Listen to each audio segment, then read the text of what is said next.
Thank you. That concludes topical questions, and we move on to the next item of business, which is an Equal Opportunities Committee debate on having and keeping a home, steps to preventing homelessness among young people. I'll give a few seconds for members to change places.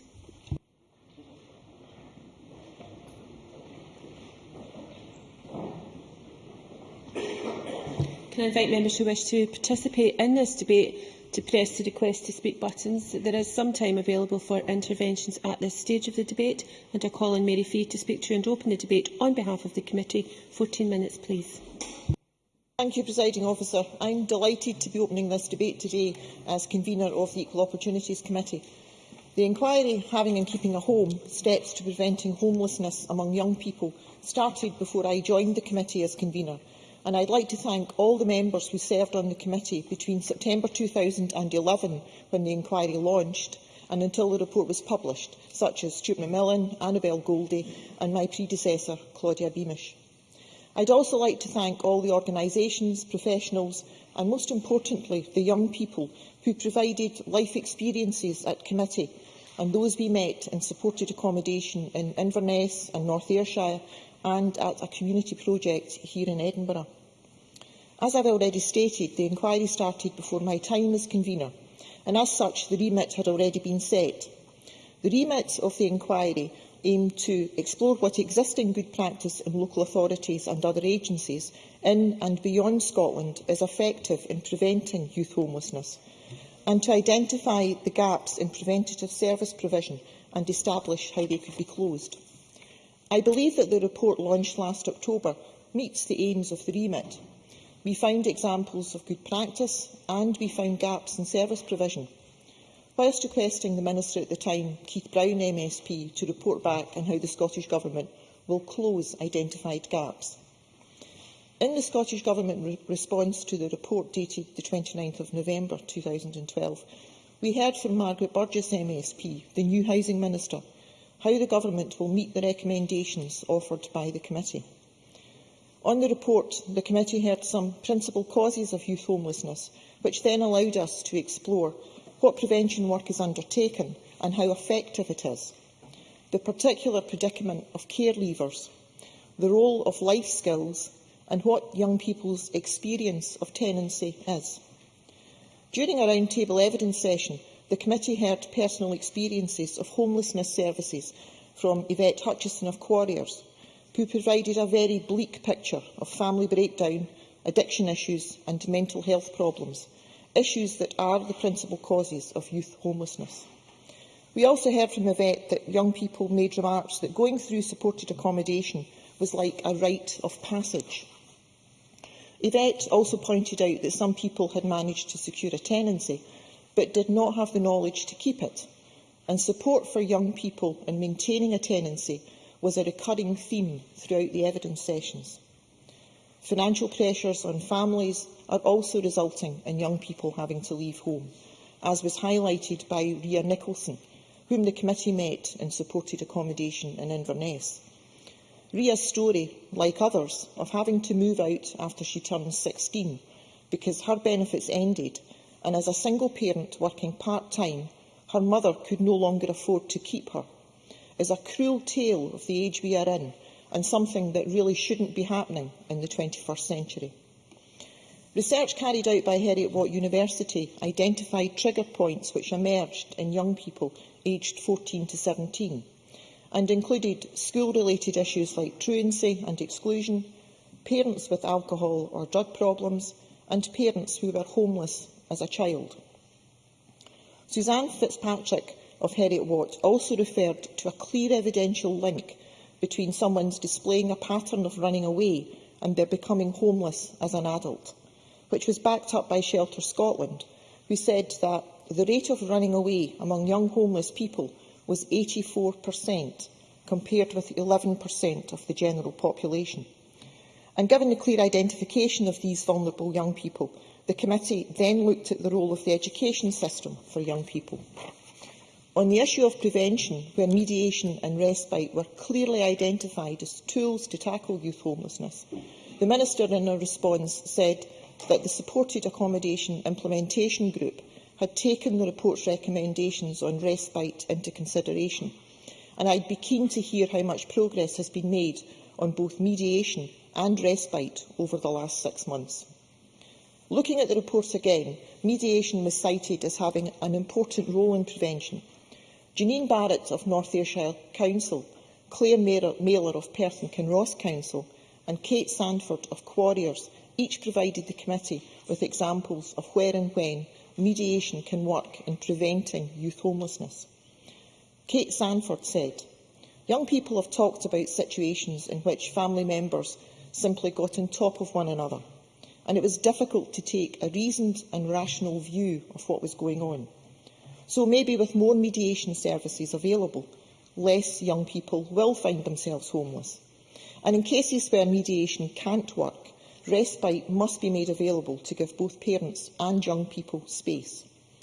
Respite is a tool of extreme importance, and indeed young people recognise this, as Kate Sanford backed up when she said, according to young people themselves, a break from the situation for both them and their parents could have stopped the escalation of emotions getting completely out of hand and prevented the vicious cycle of homelessness.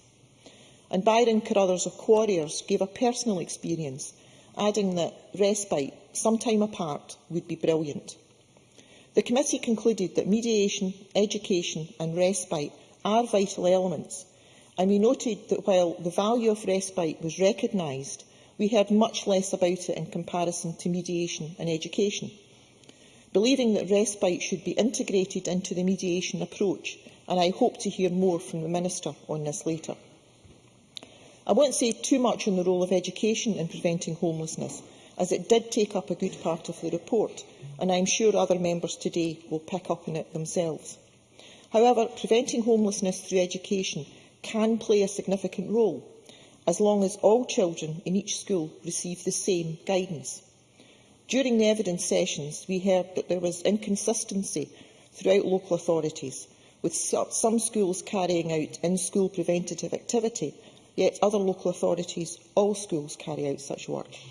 There were also concerns raised about resistance from head teachers.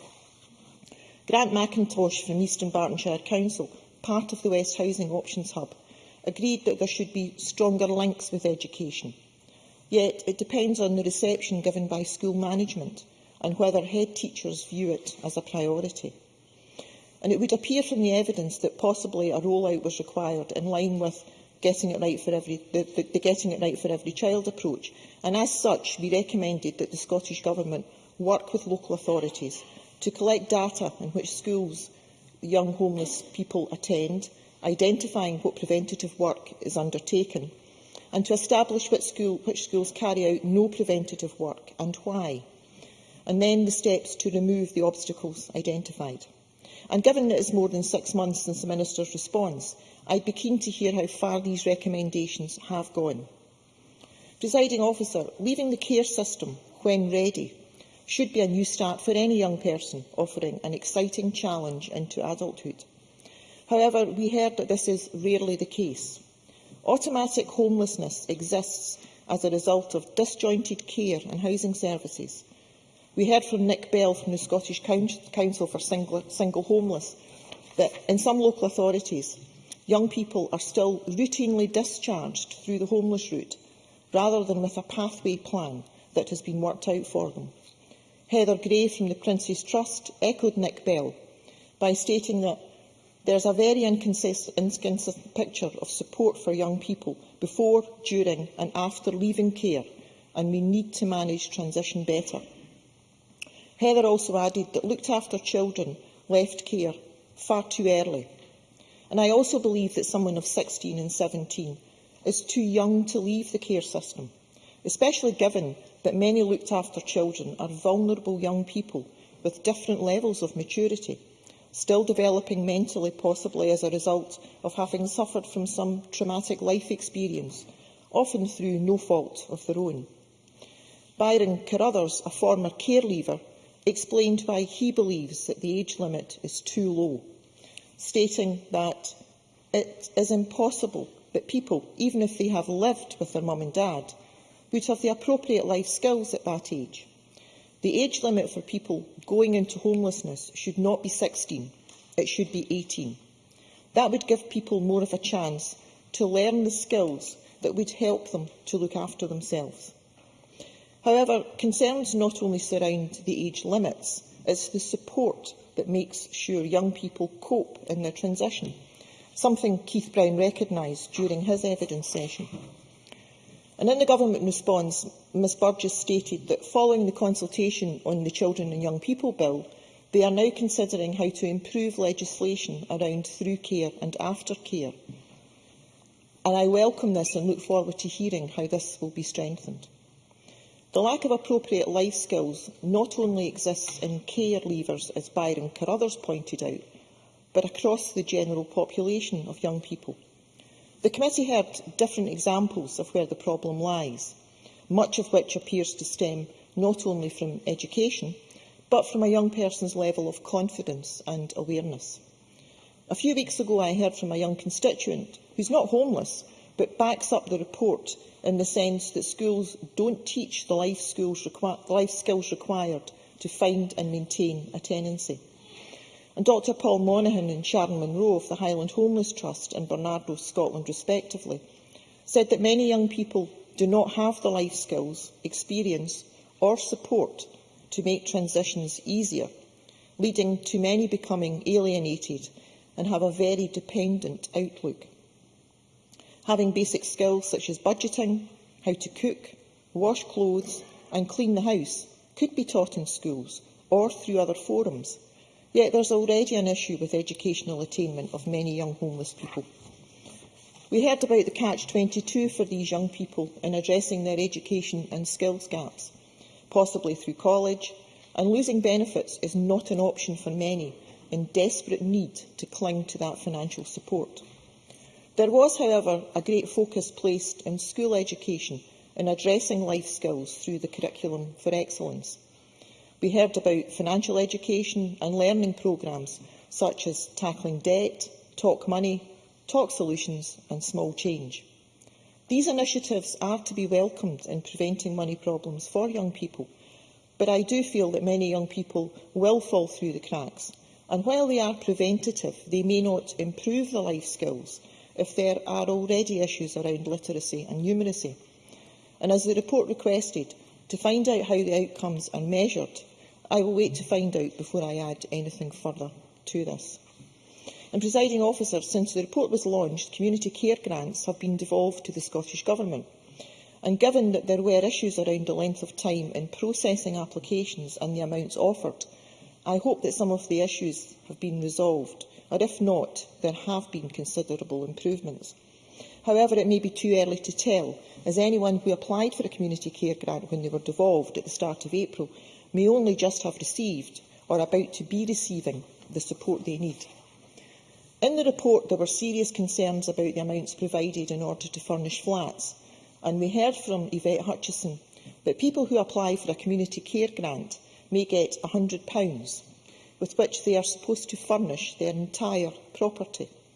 And Kate Sanford spoke about people having to sleep on floorboards due to the timing of these grants. However, I am sure this would apply to someone having to buy beds, furniture, white goods, carpets and curtains on £100. We also heard that given community care grants are now devolved to the Scottish Government, we have an opportunity to look carefully at and do something about a situation that is genuinely setting up young people to fail, as put by Kate Sanford of Quarriers. The committee also heard issues relating to maintaining a tenancy and that accommodation quality and isolation play a major part in young people keeping a home. Presiding Officer, in summing up, I have touched on some areas of the report while placing a great focus on others, and I have no doubt other members across the chamber will pick up on different parts of the report as well. And I look forward to a positive debate and hearing from members on all benches. And finally, in one of the evidence sessions, the young homeless witnesses were asked what their ambitions were. And I think it brought home for members how they are just kids, like any others, who are being expected to go through a lot and cope with stuff that other, very similar kids don't have to. Thank you. Thank you very much. I now call on Margaret Burgess, Minister, around 10 minutes. Okay. Thank you, Presiding Officer.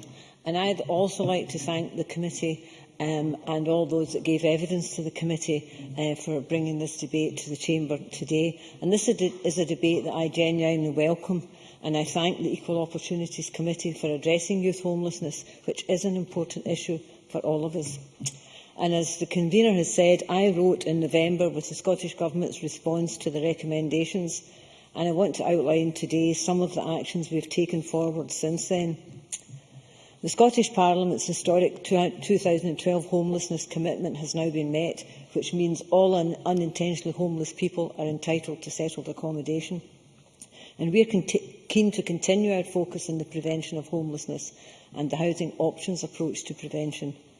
And addressing homelessness among young people is an important part of it. Our approach has contributed to a significant fall in recorded homelessness in Scotland in recent years. However, young people still make up around a third of all homeless people. The figures have reduced, though, from 15,000 in 2009 to 10 to fewer than 12,000 during 2011 to 12. But I know that's not enough, and I know there's a lot that still needs to be done to get the numbers coming down more. So, working together with COSLA, we'll continue to learn from practice and work to improve homelessness policy in Scotland. A new Scottish Government... Yes, I'll take it. Dennis Robertson. I thank the Minister for taking an intervention. We must accept that we have some of the best homeless legislation in Europe, but, as you've actually already said, more still needs to be done. Minister. Yes, I absolutely recognise that we actually have the best, I think, homeless legislation in Europe, but that doesn't make us complacent, and I recognise, and the Government recognises, that we still have to work hard at it because we still have too many people homeless, and in particular young people. So I would just outline some of the partners, the range of partners that we are working with to promote homelessness prevention. And I welcome the committee's report's reference to the work being progressed by the 5 local authority housing option hubs and the significant impact it's making to reducing homelessness in Scotland. And importantly, this work includes preventing young people from becoming homeless, because again the key is prevention. If we can stop homelessness in the first instance, that's the absolute key. And I know that the convener has mentioned an example of this approach highlighted is the benefits that can be achieved through family mediation. And I think one thing that's come very clear to me in all the organisations I've visited and the homeless people that I speak to, one of the main factor in homelessness is a breakdown in relationship, whether it be a family member, a partner or something else, but it is a breakdown in relationship that causes a lot of homelessness. And mediation does work in that, and particularly with young people. But as the convener has said, mediation is not the solution for everyone, but it certainly is the solution for a number of people. And in terms of respite that was mentioned there, the steering group is continuing to look at this and take forward the recommendations of the supported accommodation implementation group, and respite is something that's been looked at. I mean, I recently visited a homeless project and spoke to a young person there, and she was just about to go back home and be reunited with her parents, and she said that space was all that was required. And I think also she found out that, you know, on her own was not maybe all she thought it was cut out to be either, and going back home was becoming attractive, which hadn't been in the past. And I think her parents had been spoken to as well, and they'd all sat down and discussed the situation, and I think that's what we're looking at. And that opportunity should be there for everyone, and that's certainly being looked at by the steering group as we take this forward. It's also important when considering these issues that all our policies are joined up and we're clear of the importance of approaches such as getting it right for every child. This is a multi-agency approach, putting the child and the young person, at the heart of all the policies and planning services in Scotland. And we know there's no easy solutions to the varied and complex issues that lead to homelessness amongst young people. And one way to address this is through the work of the Scottish Government-funded national coordinators who work to promote issues, and there's 4 particular issues that they're looking at: employability, rebuilding social networks, service user involvement and accessing furniture. Now, all of those are crucial issues for young people facing homelessness. And I think the convener was very clear on that. There is no point in handing over keys of a house to someone and an empty house, and that's the problem solved. It's not the problem. It's not the solution. That's the start of many other problems. And I think we all recognise that. And I find that out as I talk to people constantly. It's one of the things that I've sort of set out to do, was go around and speak to as many homeless people as I could, young people and older people, and discuss with them the support they're getting and the circumstances that put them homeless in the first place. And I'll continue to do that, because I recognise very much that many young people need to be supported to help them sustain their tenancy and to live independently in their communities, and more importantly, to prevent them becoming homeless again.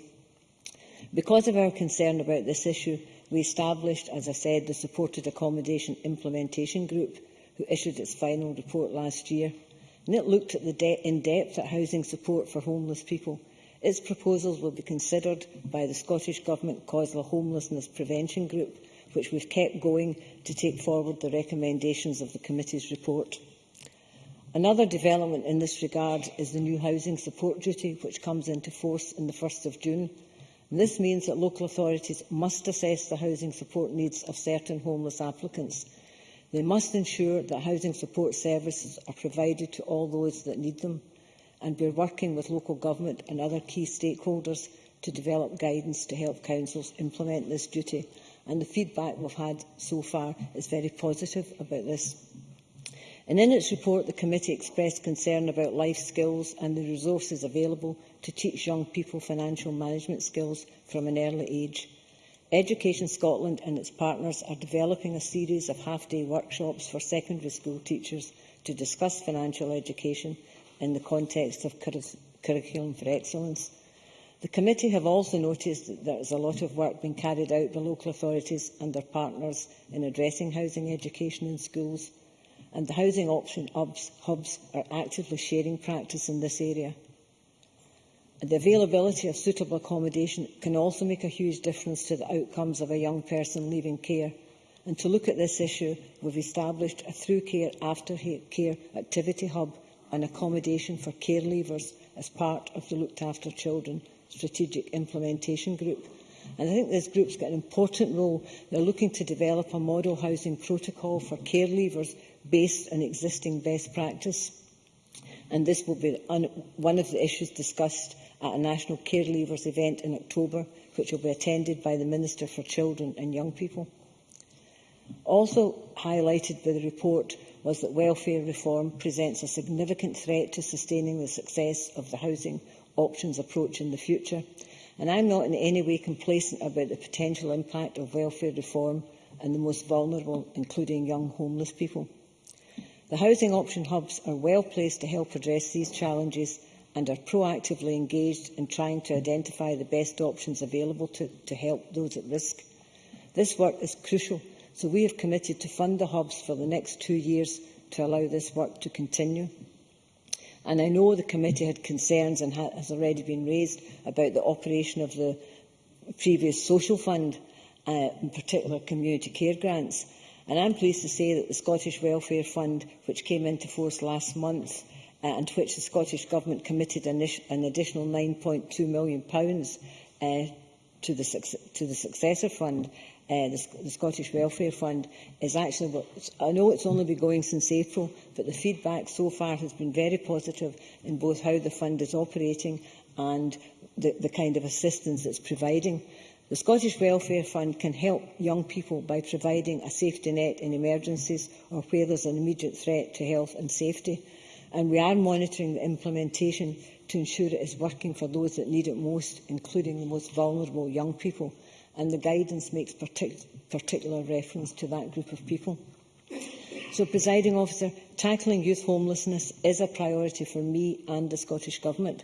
I have highlighted the actions the Scottish Government, along with our local government and third sector partners, is taking and will continue to take to tackle and prevent youth homelessness in Scotland.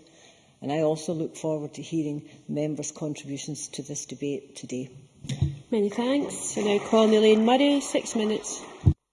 Thank you, Deputy Presiding Officer. Homelessness has been an issue which has concerned this Parliament since its early days, and that was why we passed very early legislation to provide people with the right to settled accommodation by the end of last year. However, as we know, good intentions are not enough, and just passing legislation does not ensure that the problems disappear.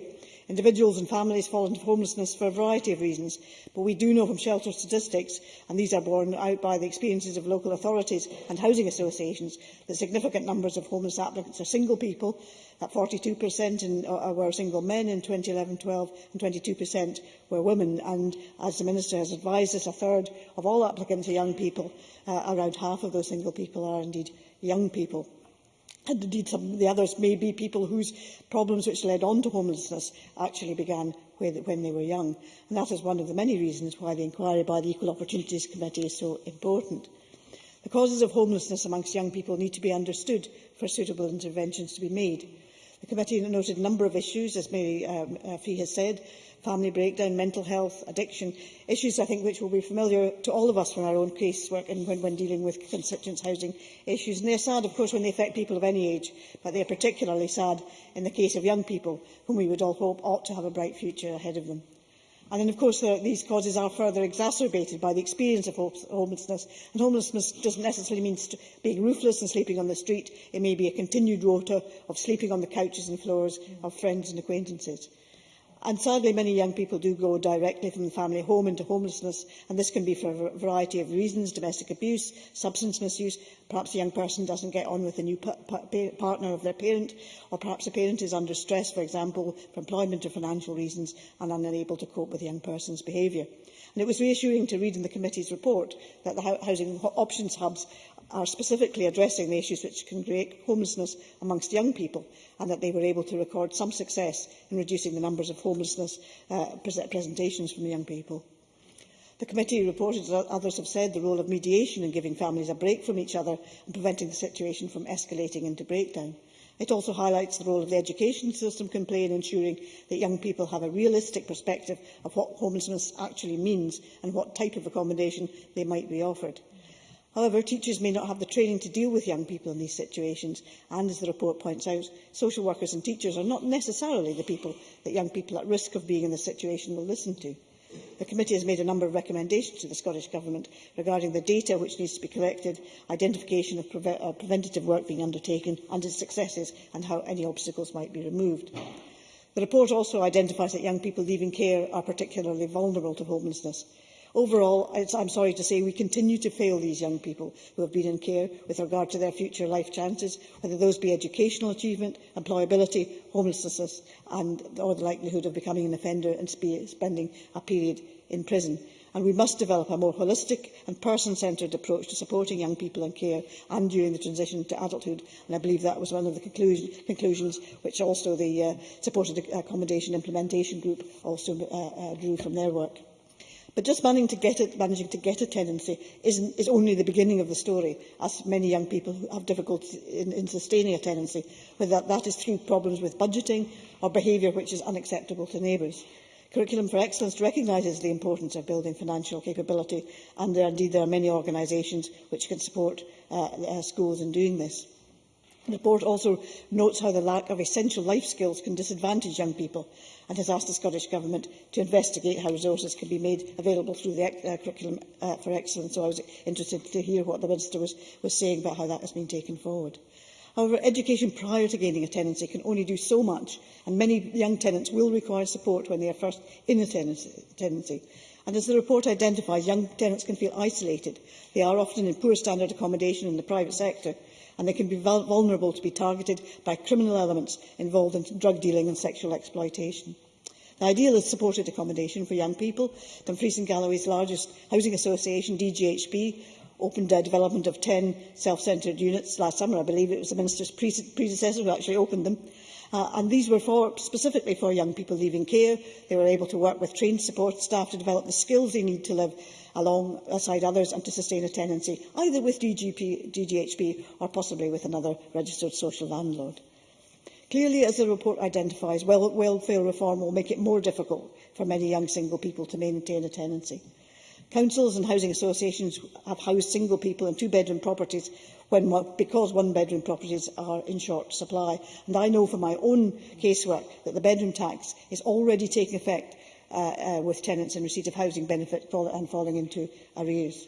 Some of these people will move into the private sector, where rents are probably be even higher, and because there has been no legislative change or further financial assistance to councils and housing associations to address the financial deficit, if they don't evict, some tenants could face homelessness through eviction,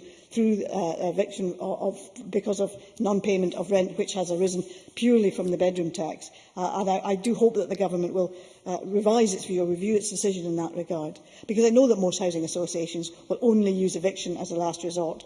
However, in the very financially restricted situation in which many housing associations find themselves, due in part to the reductions in subsidy from the Scottish Government and indeed for the attitude of the banks from which they borrow, smaller housing associations in particular will struggle to cope with an increasing burden of unpaid rent. I do hope that the Scottish Government will monitor evictions due to bedroom tax, especially the evictions of young people. Thank you. Thank you very much. I now call Alex Johnson, 6 minutes. Thank you very much, Deputy Presiding Officer. I, like many people who will participate in this debate, have been a member of the committee for some time now. Seems like ever. But wasn't a part of the committee at the time this inquiry took place and when this report was published. Nevertheless, I think this is an important contribution towards the issue of homelessness, particularly among young people, and I welcome the publication of the report. Now, to cover a few issues which maybe other people won't cover during this, I have to start by saying it would be too simplistic to simply suggest that building more houses would be a solution to the problem of homelessness among young people. In fact, given the Scottish Government's poor record on house construction, it's probably just as well. But the issue here is an important one. No, not at this stage. The issue here is an important one, because while the current government do boast that they've done more to ensure that more council houses are being built, the truth is that there has been a significant cut in budget, and if we take into account the houses that were previously being constructed by housing associations, the number of houses being built has dropped significantly. In fact, given issues such as the under-occupancy charge, which has already been mentioned, it could also be questioned whether government policy is currently leading to the construction of homes that are suitable for the demand we expect to have in years to come. Moving on, however, it is of course the case that every year many thousands of young people leave the family home to pursue their ambitions, whether in higher education or joining the armed forces or some other career, which will often see them sharing property with their peers. For the vast majority, this transition is a smooth and successful one. But there is a significant number who, for many reasons, including the ones that have been already described in this debate, find this transition challenging and traumatic. For the latter group, the expectation that giving them social housing and indeed furnishing their new home for them is a kind of panacea for their problems has been shown by experience not to work, especially as they are so often left in isolation in their new homes, which may not even be in the area that they were brought up in. I'm sure we've got plenty of time in this debate. If anybody wants to contribute, that pushing the button and attracting the attention of the presiding officer may be the way to go. Too often, for a young person who may lack the life skills that many of us take for granted, such as budgeting or cooking or basic nutritional meal, their tenancy ends up in failure. Contributory factors such as drug and alcohol abuse, either by the individual or perhaps more likely by a member of their peer group, can result in a chaotic lifestyle and can ultimately have a catastrophic effect on neighbours and the wider community.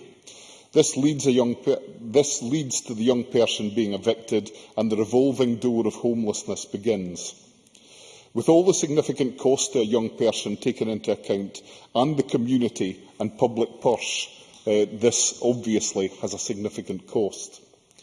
The fact is that this scenario is played out again and again and highlights the need for greater levels of support to allow young people to maintain their tenancies and make a positive contribution to the kind of safe, stable communities that we all want, whatever our age. In terms of allocation policies, I think there are some matters that need to be addressed. For a young person, finding a home can be an immense challenge. Some private sector landlords are reluctant to give a tenancy to a young person, while some others may choose to offer a property that is otherwise difficult to let, perhaps due to its location or its condition. This means a reliance on social housing providers, and especially local authorities. But I would argue that there again the system is not geared to allow our well-qualified and hugely committed housing officers the flexibility to give the young person the best chance of successfully maintaining their tenancy. Add to this the omnipresent threat of the judicial cosh wielded by a certain well-known homelessness charity, and the task becomes increasingly difficult from the outset. This is especially true when we consider the range of short-term options available, including the use of bed and breakfast and hostels, with B&B often providing the most inappropriate and always the most expensive method of providing accommodation to those that need it. There's also the question of variable service availability across Scotland, to which the report refers, and I was, through contact with constituents, already aware of that. There are some excellent organisations, which are doing sterling work in helping provide furniture, starter packs, and of course assisting with budgeting advice and simple cookery books, for example. But the issue is that these levels of service are not standard across Scotland, with some additional concerns that available services are not always joined up as they could be. While I don't always advocate the spend-to-save model of funding services, I find that in this case, the case for doing so comes when it comes to preventing homelessness for young people is overwhelming. What makes this extremely challenging for local authorities, and indeed the third sector, who often provide these much-needed services, is spending choices of the Scottish Government, which will make it even more difficult for all concerned in the future. It's tragic that ultimately it is young people who may already have been let down by the system who will be the ones next let down by the system. I believe that this report should act as a wake-up call to the Scottish Government. If we are to level the playing field for all young people as they seek to make their way in the world, this means looking at all the possible options, including tenancy agreements, allocations policy, how support mechanisms are funded, social housing construction, and all the many facets that contribute to making this issue as pressing as it is. Mr Johnson, you're yes, over your time. The number of people in temporary accommodation has gone down, as the Minister said, but this is only after a marked and consistent rise from around 4,000 in 2002 to 11,000 in 2012. The Scottish Conservatives call on the Scottish Government to take cognisance of this report and put in place the kind of bold solutions which we need to combat the issues it contains.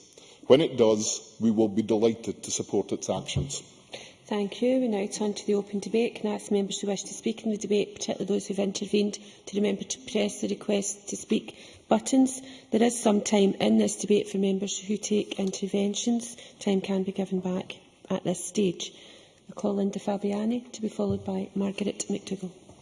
Thank you, Presiding Officer. I see Alec Johnson finished with calling on the Scottish Government to do some things. Can I start by calling on Ian Duncan-Smith, Lord Freud and David Cameron to show a bit of humanity and stop stigmatising people in rented houses?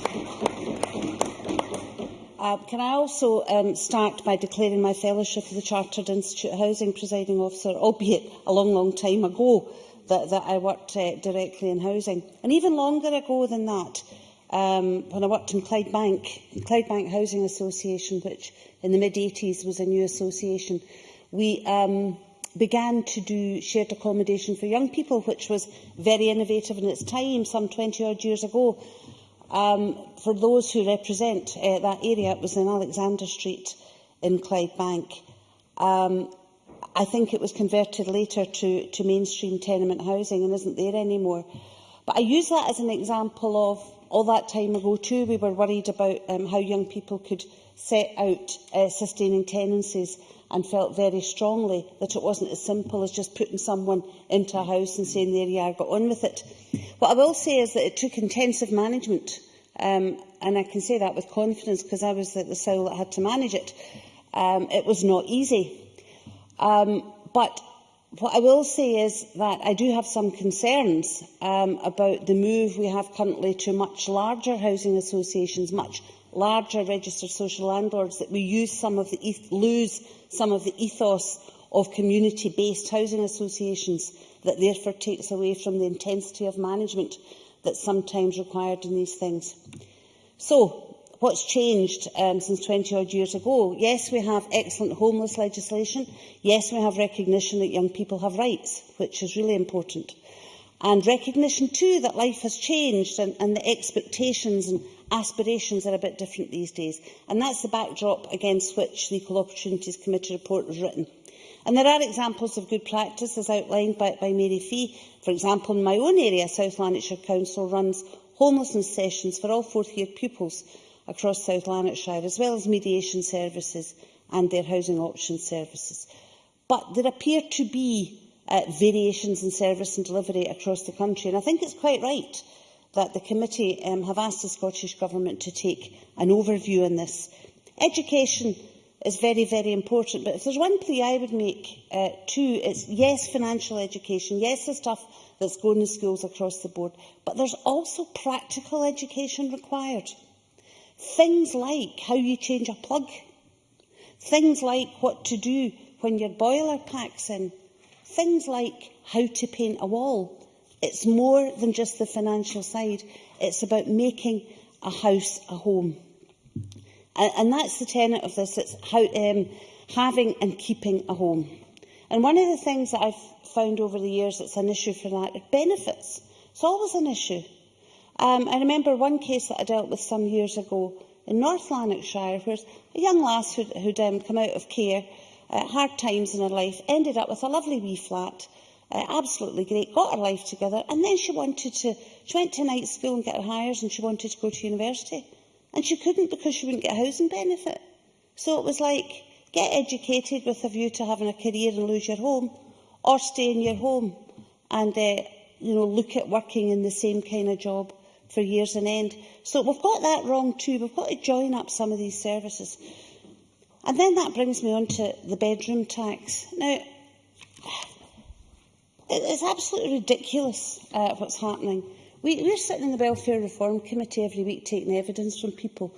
We heard from the Human Rights Commissioner this morning just how pernicious this bedroom tax is and against all the human rights that we stand for in Scotland. He actually said he doesn't believe that this Parliament would have introduced it. And I'm really looking forward to hearing all the other parties, apart from the Tories and the Lib Dems who obviously support it, but the other parties in this Parliament standing up and saying we would reverse the bedroom tax if we had the ability to do so.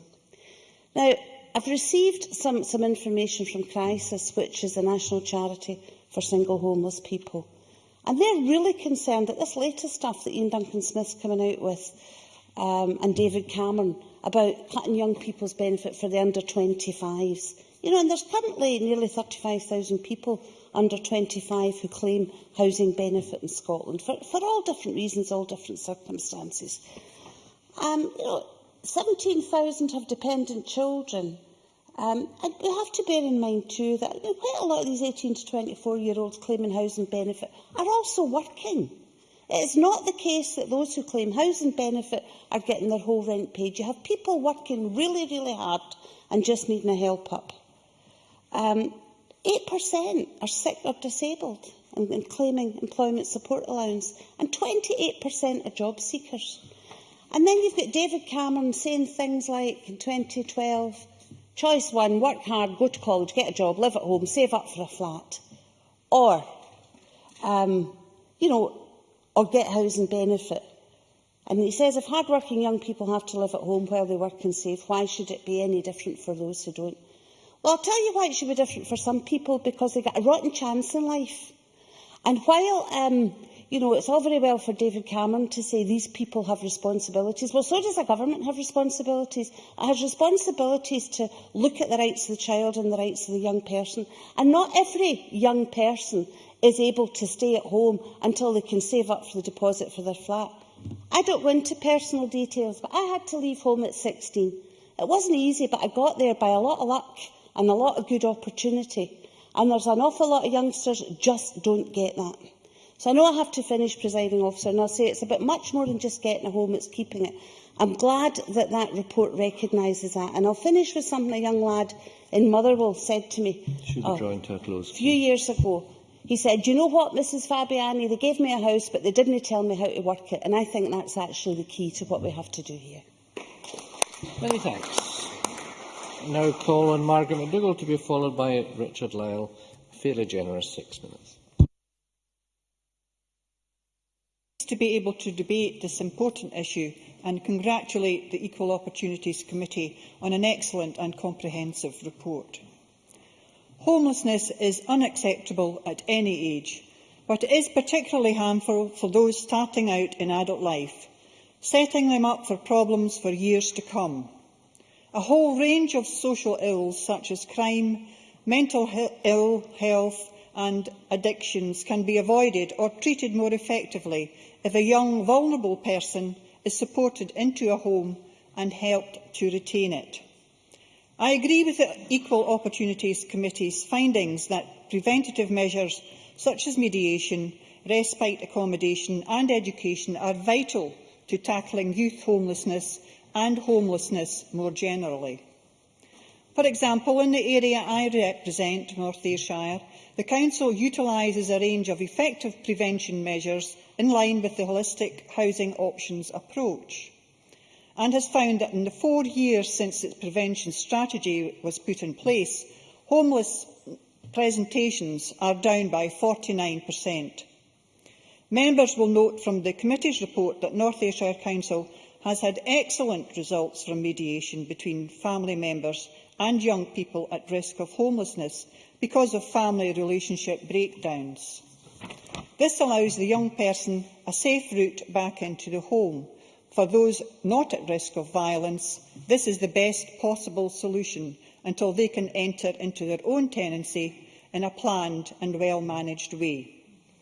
However, during mediation, it may not be possible for a young person to stay in the family home.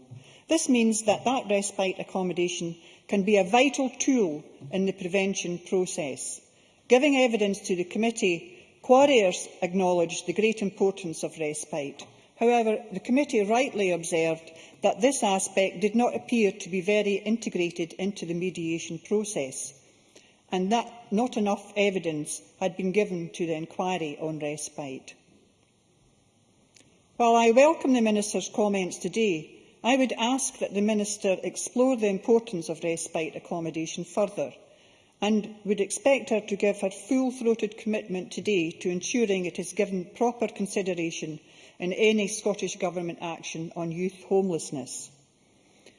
Of the most concern to me was the Committee's finding that all too often young people leaving care are discharged into homelessness, as the convener has already said. A system that allows this to happen with any regularity is a system that is failing. I will do. Ms Robertson. I thank the member for taking an intervention on that point. The member accept that with the Children and Young Persons Bill coming forward in GIRFEC, that should at least look at that sort of transition period, and we should be getting it right for every child and young person. Yes, indeed, GIRFEC should be getting it right for every child, but I think there is still a lot that needs to be done to prevent homelessness in young people. More must be done to protect the vulnerable young people leaving care, particularly. Their often complex needs mean they are high-risk candidates for losing a tenancy and require a holistic and consistent support system. To this end, I fully support the recommendation by the Committee that the Scottish Government takes action to ensure appropriate aftercare is put in place across the board, and a review should be taken of where the system is failing.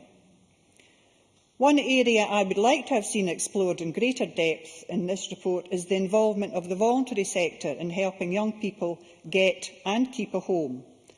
For those young people who enter a tenancy and are neither financially nor emotionally prepared, voluntary organisations can provide targeted and alternative forms of support that can bolster existing services provided by local authorities. And perhaps that would answer what Linda Fabiani just suggested was saying about the practical for helping young people. Involving the voluntary sector may also be a good way of integrating young people in their neighbourhoods, teaching them new skills and making them more employable. I would therefore urge the Minister to focus on coordinating with housing option hubs to ensure the voluntary sector is involved and valued, not only in the process of resolving homelessness when it occurs, but also in the prevention of housing crises amongst young people. The costs of tenancy failure are huge, not only to the taxpayer, but also to young people who are made homeless. Becoming homeless as a result of a lost tenancy can irreparably damage a person's life, and the impact on our society is huge. We must do everything we can to coordinate a consistent national response, incorporating the recommendations made by the Equal Opportunities Committee into a meaningful and wide-ranging strategy to ensure young people are supported into homes in a safe, planned and sustainable way. Thank you. Many thanks. I now call on Richard Lyle to be followed by George Adam. A generous 6 minutes, please, Mr. Thank you, Presiding Officer. Can I say before I start, I don't think Alec Johnson wrote that speech earlier. I'm appalled at the speech that Alec Johnson just made. It's typical Tory dogma. For 36 years I was at the sharp end of homelessness as a local government councillor, working with families and young people to secure accommodation, people to be helped, not pilloried, as the Tories have done today. As the Chamber knows, the Scottish Government set out a target in 2012 to tackle homelessness in Scotland, stating all unintentional homeless households will have the right to settle accommodation. And this now is highly regarded as one of the most progressive homelessness legislation in Europe. Already positive results can be seen from the Scottish Government's targets. From the period October to December 2012, there were 8,734 applications for homelessness assistance, 12% lower than the same period in 2011. And there were 7,526 homeless or threatened with homelessness assessments, which is 8% lower than the same period in 2011. I am sure the Scottish Government remains committed to implementing measures to protect the most vulnerable groups, particularly young people in society, in order to ensure that they have access to good quality housing. And whilst the Westminster Government is implementing destructive welfare reforms that will put thousands of Scottish tenants at risk, the Scottish Government has announced funding to help minimise the devastating effects that Westminster cuts will have. Due to this, the Government in 2011 announced the creation of a Scottish Welfare Fund, which will run for 2 years from April 2013. The fund has two main goals. Firstly, to provide a safety net when there is immediate threat to health, preventing the need for institutional care, and secondly, to enable independent living or continued independent living, preventing the need for institutional care. I note the Government has announced an additional £9.2 million for the fund, which brings the total value of the fund in its first year to £33 million. The Equal Opportunities Committee inquiry into having and keeping a home last year highlighted the principal causes of homelessness in Scotland, these being family breakdown. The committee was presented with a bleak picture of family breakdowns, including addiction issues and mental health problems. These are particularly problematic as the young people do not have the effective means of communicating the problem, and so the problem never gets resolved and becomes worse until the young person is taken into the system. Some of these young people may be given their own tenancy, however, they rarely have the knowledge of how to keep it. And Linda Fabiani expressed it well earlier on the problems that young people do face. Parent-carer attitudes putting young people at risk Unfortunately, it is the case that some people who can't stay in their own family homes because of abuse and had to leave for their own safety. Also, overcrowding in the family home can be a factor. If there are too many people living in one home, there might be no place for the young person. Some parents, carers who think that as soon as someone is 16, they are an adult and it's time for them to leave home and make their way in life. In many cases, they are left to fall into the system. And I had to deal over the years with many people in that way. Employability challenge. Without a fixed address, young people find it hard enough to register with a doctor, never mind find meaningful employment, as there is a stigma attached to homelessness and employers seem reluctant to offer employment to someone whose address is a hostel or supported accommodation.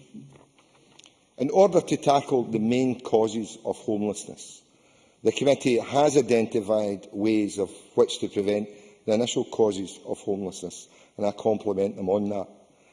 Mediation. The majority of young people who become homeless do so straight from the family home. Young people have said that mediation would have helped to relieve some of the pressures in the family home that led to them to leave. Respite. Again, the young people themselves have voiced the opinion that if they could have had a short break away from the situation, it would have helped both themselves and their parents from becoming overwhelmed by the situation and would have enabled them to rectify that situation. Education. The committee has pointed out very well that education must play an important role in raising awareness of the realities of homelessness for young people and also providing someone to speak to in order to avoid any risk of young people falling into homelessness. As I have already stated, I dealt with homelessness on a daily basis as a councillor. I remain committed to help anyone who finds themselves homeless. I am personally shocked at the speech that Alex Johnson made. It's not his usual standard, and I think it's been a prepared speech for him. In closing, we all must work together on this issue, and I compliment the convener, Mary Fee, and our committee on this excellent report. Thanks so much. I now call on George Adam to be followed by Malcolm Chisholm, a generous 6 minutes. Thank you, Presiding Officer. I too welcome this debate, and I thank the Equal Opportunities Committee for the work that they've done in this matter. Like Richard Lyle, my own experience with homeless or young people becoming homeless was during my time as a councillor. Unlike Richard Lyle, it wasn't for the length of time and the experience that Mr Lyle had in the matter. But during that, I'm not calling you old, Mr Lyle, at that stage, but during that period, I actually had young people coming to my surgeries and explaining the reasons why they were possibly getting some problems from other tenants in the area. You know, you'd also get the tenants coming to you as well, other tenants complaining about the young people playing antisocial behaviour and playing music at all hours, and obviously you'd have the problems of young people possibly having rent arrears. And the young tenants would come, and when you spoke to them, you would actually find out that the story was a lot more complicated than just a young person sitting there playing music loudly, just a young person who decided they weren't going to pay their rent. That wasn't what happened. That wasn't what caused the situation. And as Linda Fabiani has already said, you know, they're not bad people. It's just, I'm paraphrasing Linda Fabiani when I say this, they've just had bad luck in life, and they need the support that we can offer them to actually help them to move on. And the evidence from the committee report has already been mentioned by Mary Fee, the chair, the Yvette Hutchison's account, and some of the things she says Yvette said were quite interesting, in so much that, you know, she said, if there is a family breakdown, especially if it's caused by addiction or mental health issues, the young person cannot really speak to anyone about it. So they take it on their shoulders, and a bad situation just becomes worse until they end up in the system. Some people might have moved out and managed to get their own tenancy and a flat, but they do not have the knowledge to keep it. Now, I think in that small paragraph alone, that probably articulates the problems and the issues that we are dealing with when we talk about this issue, because for too long we've had a situation where social landlords have given vulnerable young adults the set of keys and flung the keys at them and said, there you go, there's the key to your new tenancy, you're now a tenant in the house, away you go, and then wonder why 2 or 3 years later we have problems that I've already mentioned, like antisocial behaviour, and also some problems with the likes of rent arrears.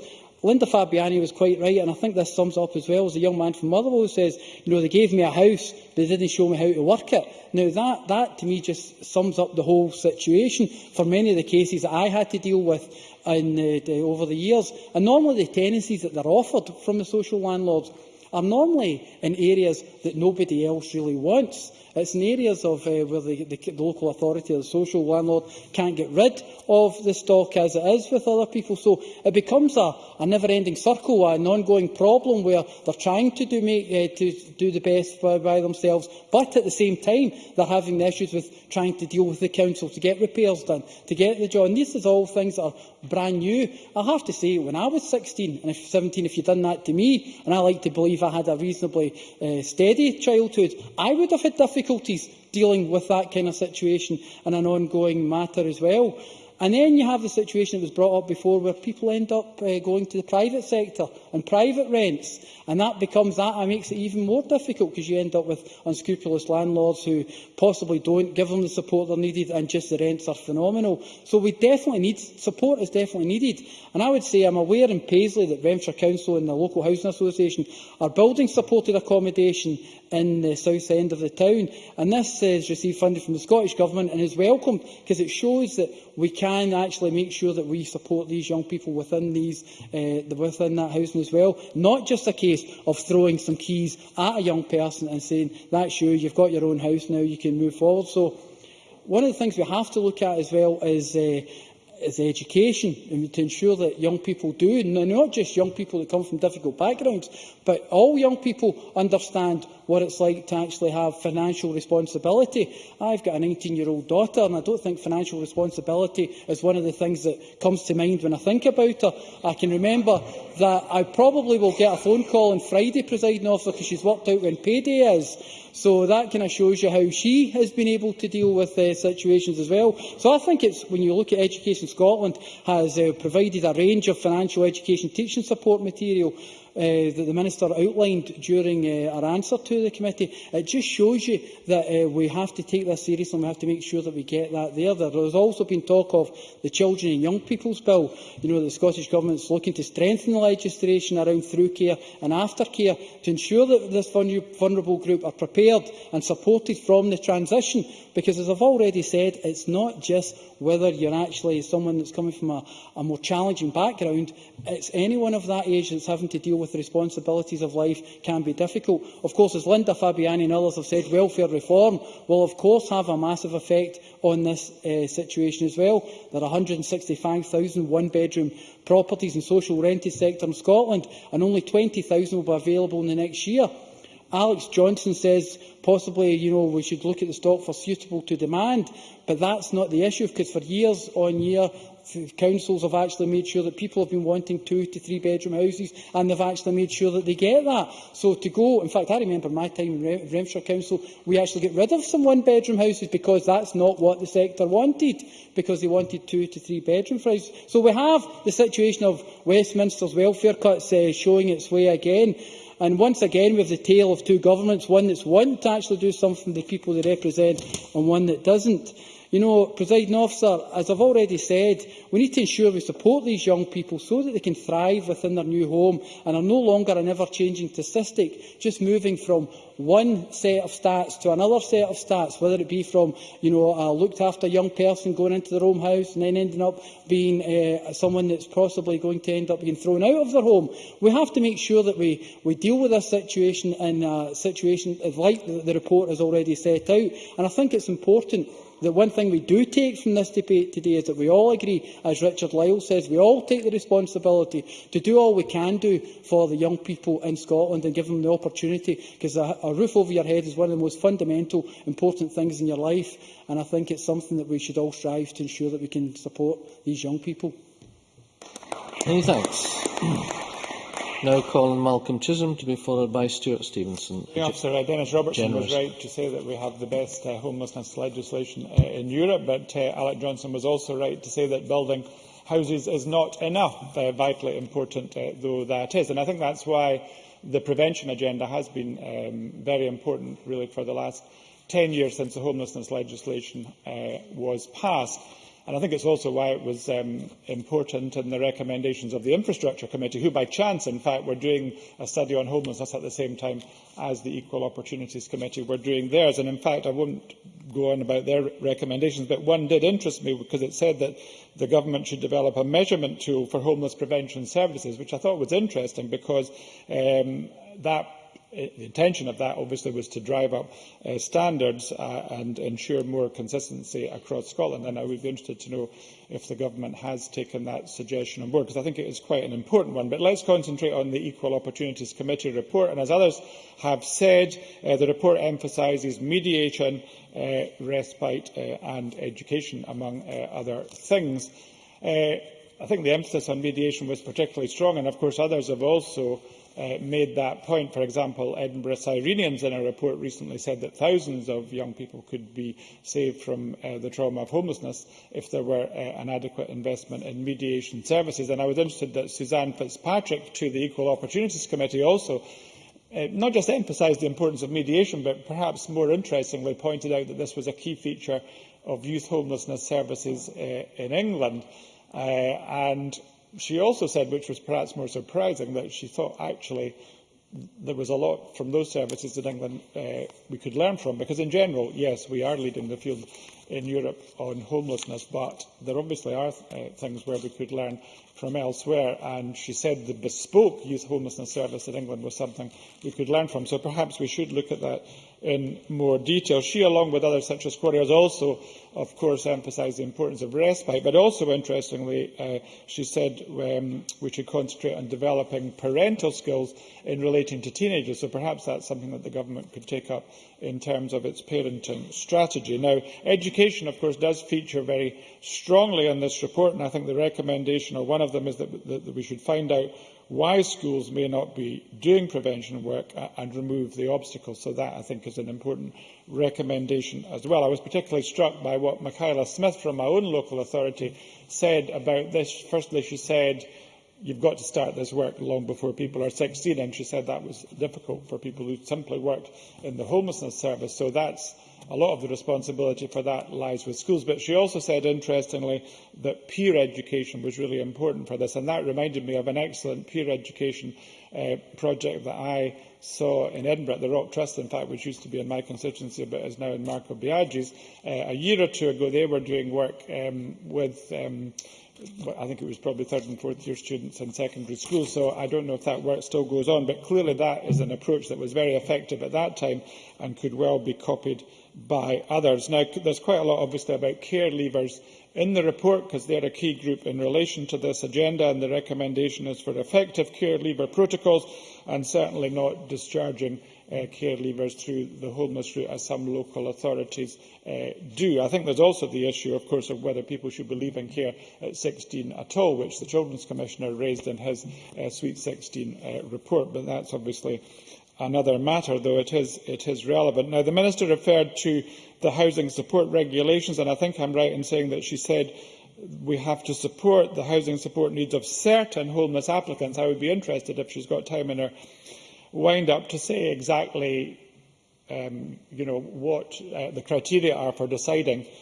who should be getting housing support. I think everyone has to be assessed who's unintentionally homeless, but which of those thousands of people, I suppose, are actually entitled to the housing support service would be interesting to hear, because I'm not too clear about that. She also referred to the Supported Accommodation Implementation Group, and again, the recommendations of that group were interesting. I'll pick out two of them. Firstly, they, like many others, emphasised the importance of consistency, a recurring theme in this and other agendas, a consistent approach across Scotland, but also they recommended moving in grants. And of course, the committee also said that grants should be paid on the day that somebody moves in. So that's an important practical issue which I hope the government is addressing. But of course, that also reminds me of the importance that Margaret McDougall attached to voluntary organisations. I know, for example, Fresh Start in part of my constituency in West Pilton is very helpful, and there's other organisations do the same thing in terms of helping people with a new tenancy have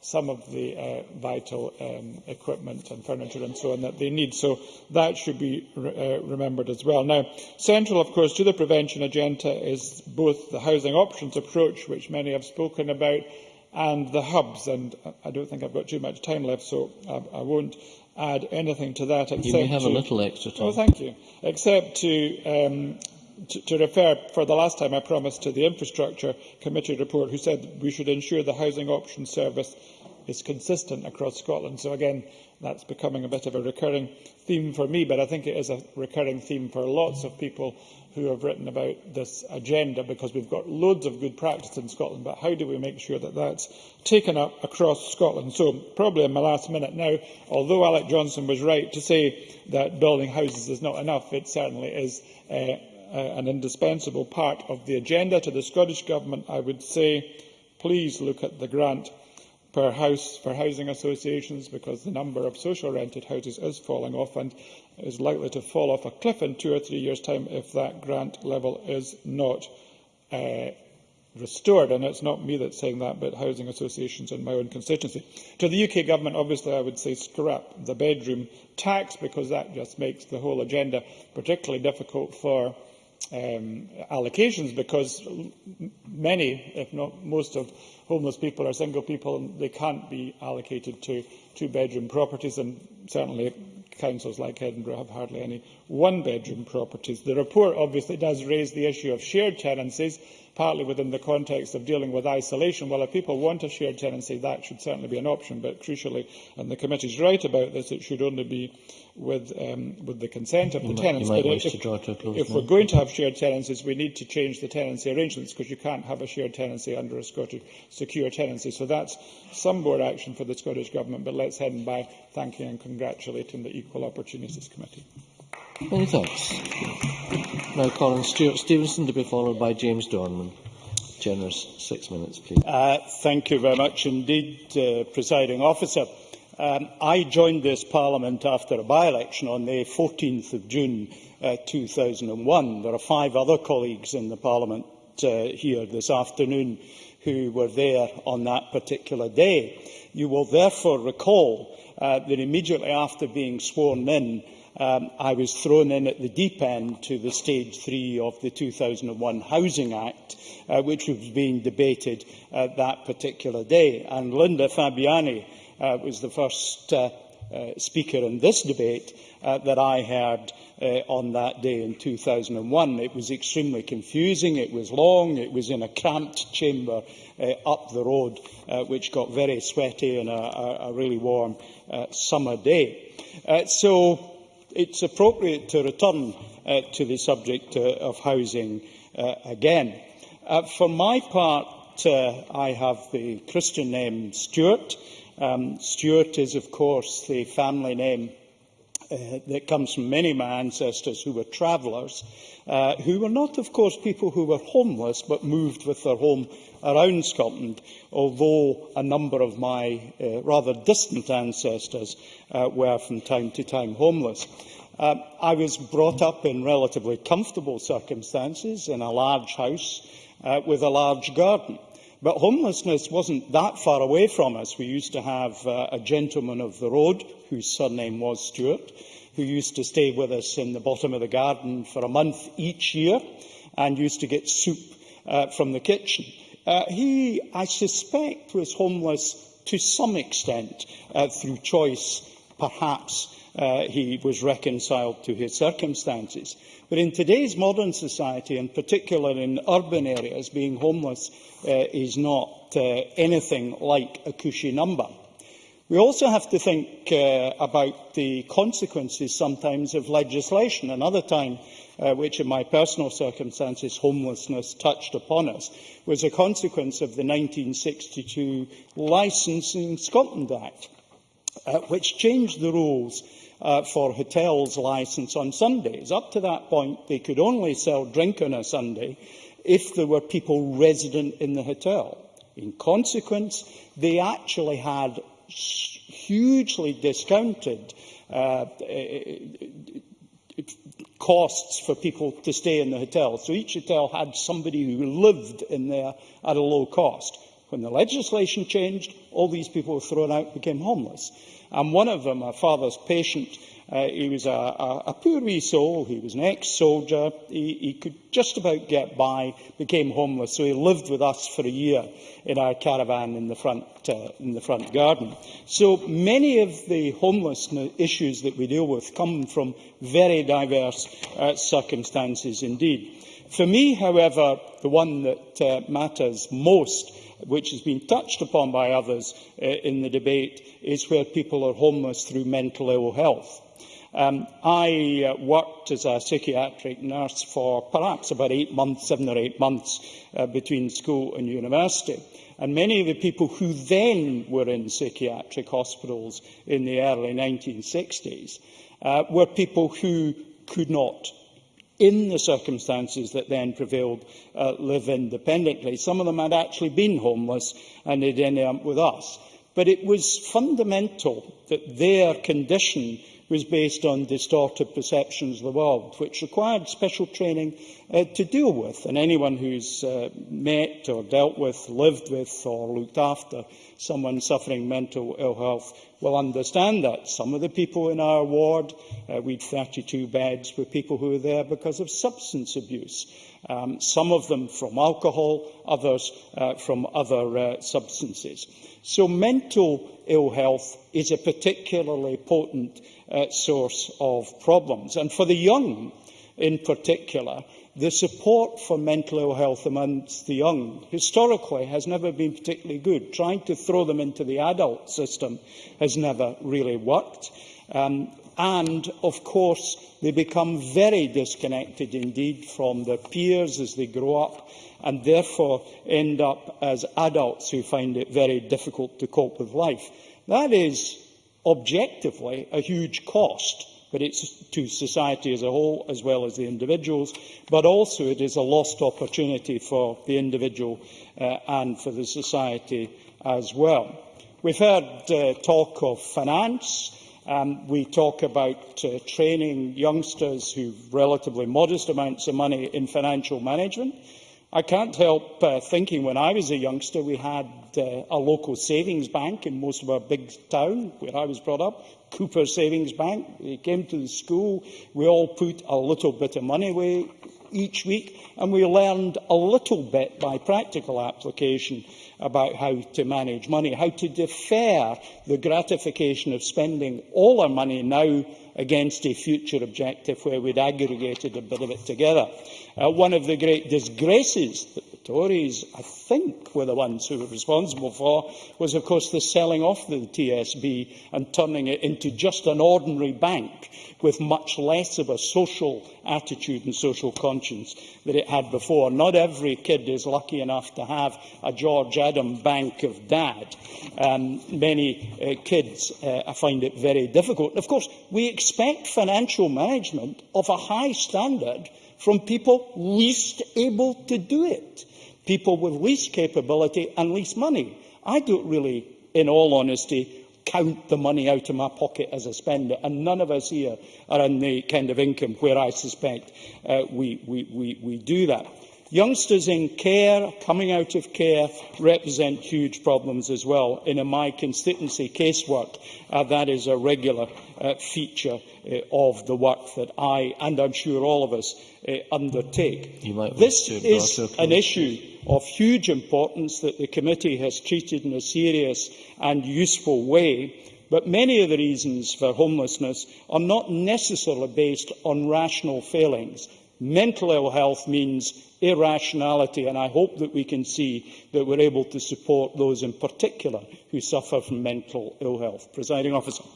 Many thanks. Now calling James Dornan to be followed by Anne McTaggart. Thank you, Presiding Officer. As a substitute member of the Equal Opportunities Committee, although playing no part in this report, I'm delighted to be taking part in the debate. And I'd like to start by saying what a helpful report the Having and Keeping a Home, Steps to Preventing Homelessness Among Young People is. What struck me about the report was that there is clear evidence on how effective targeted multi-agency support can be in preventing youth homelessness in the first place. The example raised about the work in Angus, where a young person's option service was implemented, which then saw a 75% reduction in homeless presentations after its first month, is a huge success in an area that many local authorities could and probably should look to emulate. It's clear from the report that one of the areas where there needs to be an improvement on is the mythology around moving into your first flat, as opposed to what the reality of it often is. This comes out again and again in the evidence. Young folk who thought that living alone would be great and who quickly realised that they'd glamorise a life where you could do what you wanted, when you wanted, but actually it can be a lonely existence and be very isolating. I therefore welcome the recommendations from the report and the commitment from the Scottish Government to look at supportive adult foster services which could offer that help and assistance often required in the transition into living alone for the first time. And this should be the aim of homeless services, supporting everyone into appropriate housing suitable to their needs. The issues in the report around substandard housing is an area that we know the Scottish Government are working on, and I am sure the Chamber supports a new independent Scottish housing regulator who is responsible for monitoring the progress of landlords in achieving the living standards set out in the Social Housing Charter, which needs to be achieved by 2015. Supporting young people in their transition into a new tenancy or home is something that there is a lot of good work being done on, and it is important that this momentum continues. The new curriculum for excellence looks as if it will be a good vehicle through which lessons in financing and budgeting and looking after a home can be taught. Some of the things that Stuart Stevens spoke about there, Linda Fabiani spoke about earlier on, and others. The role of education in schools, and this was something that the report was keen to see more work on, and this ideal had a lot of support from affected stakeholders who suggest that the work should not be an add-on, but, as the convener already said, should be offered to all pupils in all schools, perhaps through PSE lessons. What is clear is that in areas where homeless prevention programmes are in place in schools, they are very successful, and that they should become the norm. It is also important that they should be interactive and relaxed and give real information on what the reality of becoming homeless is, as well as practical information about budgeting, the cost of housing and the cost of living. However, it is also important that support is able to be given to young people whose education has had significant disruption. It was recognised in the report that disruption in education was an area where more support is needed, because very often those who become homeless, particularly through leaving the care system, lack social skills that would assist them in living alone. I am delighted this is something that will be looked at in more detail in the Children and Young People's Bill. It was mentioned in evidence that one of the barriers to accessing education at a college level is that housing benefit is not paid to people in full-time education at college, and that this disincentive to learn is a huge obstacle to overcome, particularly if you can be paid to sit in a hostel all day, but not for attending at college. This is an area of housing benefit that needs serious reform by the Westminster Coalition Government, and I support the call from Citizens Advice Scotland in the response to this report, who want the UK Government to ensure fair, equal treatment of young people in the housing benefit system. And I don't want to kick a man when he's down, but Alec Johnson did talk earlier on. Refused to take interventions earlier on, and I suspect that the reason was because of the comments by Ian Duncan-Smith yesterday about removing the housing benefit for those under 25. When we're talking here about trying to get a solution to a problem in Scotland, and then we're getting hit with this whammy from Westminster, then I can understand why you didn't really want to take any interventions. It is clear that welfare reform is a barrier to continued progress. As the report says, given welfare reforms, we are aware that the landscape is changing and that preventing youth homelessness may become more challenging. Today's Welfare Reform Committee heard from Professor Alan Miller, Chair of the Scottish Human Rights Commission on Austerity and Human Rights. As part of his written submission, he suggests that consistent evidence and testimony indicates that disadvantaged and marginalised groups will be disproportionately affected by the measures. He goes on to say, in other instances, the measures may render people homeless or destitute. I think we're already seeing the evidence of that, and I think it's been mentioned by a few speakers beforehand. These welfare reforms sold to us as a way to streamline and simplify the system, to make it fairer and easier, and to ensure that work pays, and to reduce poverty, and in reality will render disadvantaged and marginalised people homeless. These draconian reforms to our welfare system have the ability to directly impact the way that Scottish Government, local authorities, schools, charities and other stakeholders work to help the most vulnerable in our society. It is a sad state of affairs when a report such as this, which has taken on wide-ranging views and evidence, had found areas of good practice and areas where improvements need to be made, is curtailed by welfare reforms that are being imposed on the people of Scotland by government that we did not vote for, and by ministers who will personally be completely unaffected by the changes. Presiding Officer, there are a number of things that came from this report for me. One was, it's a very good example of what the Scottish Parliament committee system is capable of. It was thoughtful, nuanced evidence and advice, asking pertinent questions of the way forward to help alleviate what is one of the most serious problems affecting Scottish society, and always recognising the needs of those most affected, in this case the young and homeless. 2, there is clearly work still to be done, but hugely encouraged by the Scottish Government's response and commitment to work alongside stakeholders to get the best possible results. 3, the recognition of the real impact, both present and in the future, of the Westminster welfare reforms. And 4, that the only way we can fully alleviate these problems that come from these welfare reforms and make it easier to house all our young people is with the full powers of an independent Scotland. Many thanks. Now call on Anne McTaggart to be followed by Jimmy Hepburn. Thank you, Presiding Officer. I am grateful for the opportunity to contribute to today's debate and thank the Equal Opportunities Committee and its members for its time and commitment on the important subject of homelessness amongst Scotland's young people. As a consequence of challenging economic circumstances that we face, we know that all forms of homelessness are on the rise. However, homelessness amongst young people is often as a result not of failure to pay rent or redundancy from employment, but of family breakdown and the absence of an effective intervention. UK homelessness charity Crisis, of whom I thank for their detailed briefing to members for today's debate, they have identified that most young people who end up without accommodation do so because they have been told by parents or carers to leave the family home. Yet it would be naive to assume that current levels of youth unemployment across the country have played no role in the family breakdown that can follow periods of mental ill health, deteriorating personal relationships and concern about household finances. In truth, we can recognise that cuts to housing benefit, welfare reforms and high unemployment affect youth homelessness just as much as they affect housing issues for over the age of 25. This illustrates the need for effective intervention services that offer support and quality accommodation for young people after they leave the family home or exit care services after the age of 18. Crisis have recognised that the overwhelming majority of young people that find themselves without accommodation have been considered as vulnerable, with over 50% having been excluded from school and over 40% identifying as survivors of some form of abuse.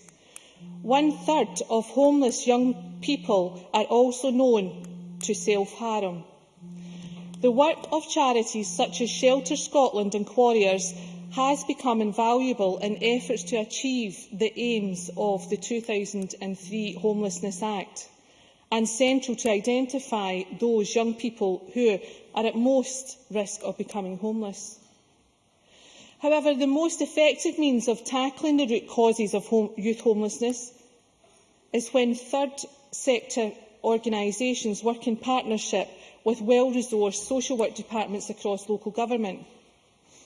Having worked within Glasgow City Council Social Work Services, Children and Young People, I know first-hand that social work services engage with local and national voluntary organisations to share information and resources when necessary, for the benefit, of course, of the most vulnerable young people. However, I have also experienced the effects of cuts to local government budgets and staff, and the inevitable impact that this has on the ability of social work to support those young people most affected by family breakdowns.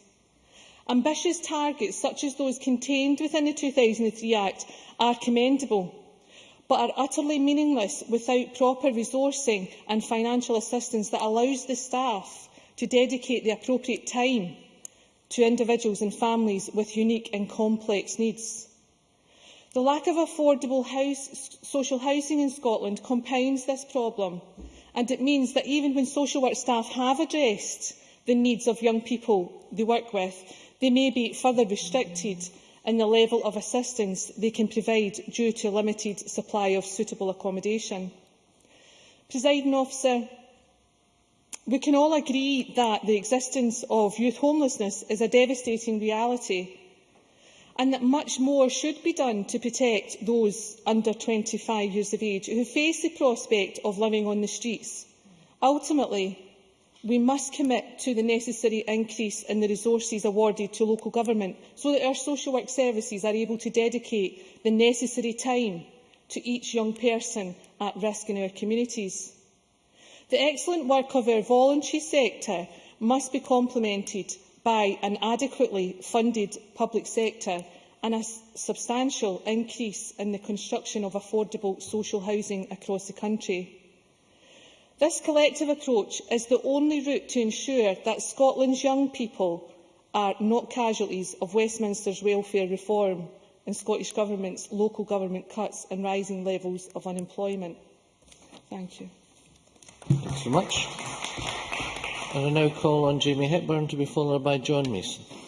Thank you very much, President Officer. Can I at the outset thank the Equal Opportunities Committee for bringing forward today's debate. President Officer, any decent society should be doing what it can to tackle and end youth homelessness, giving every young person the best chance in life, obviously includes providing a roof over their heads. So can I very much thank the Equal Opportunities Committee for the work done in assessing this area. Elaine Murray set out that homelessness is an issue that's preoccupied this Parliament from its very early days, and indeed I thought that was well exemplified by Stuart Stevenson's detailed recollection of his first day in Parliament. And we do have homelessness legislation that I think is widely regarded as being amongst the most progressive homelessness legislation in Europe, and we can see the progress that has been made. Dick Lyle set out that in the most recent figures, applications for homelessness assistance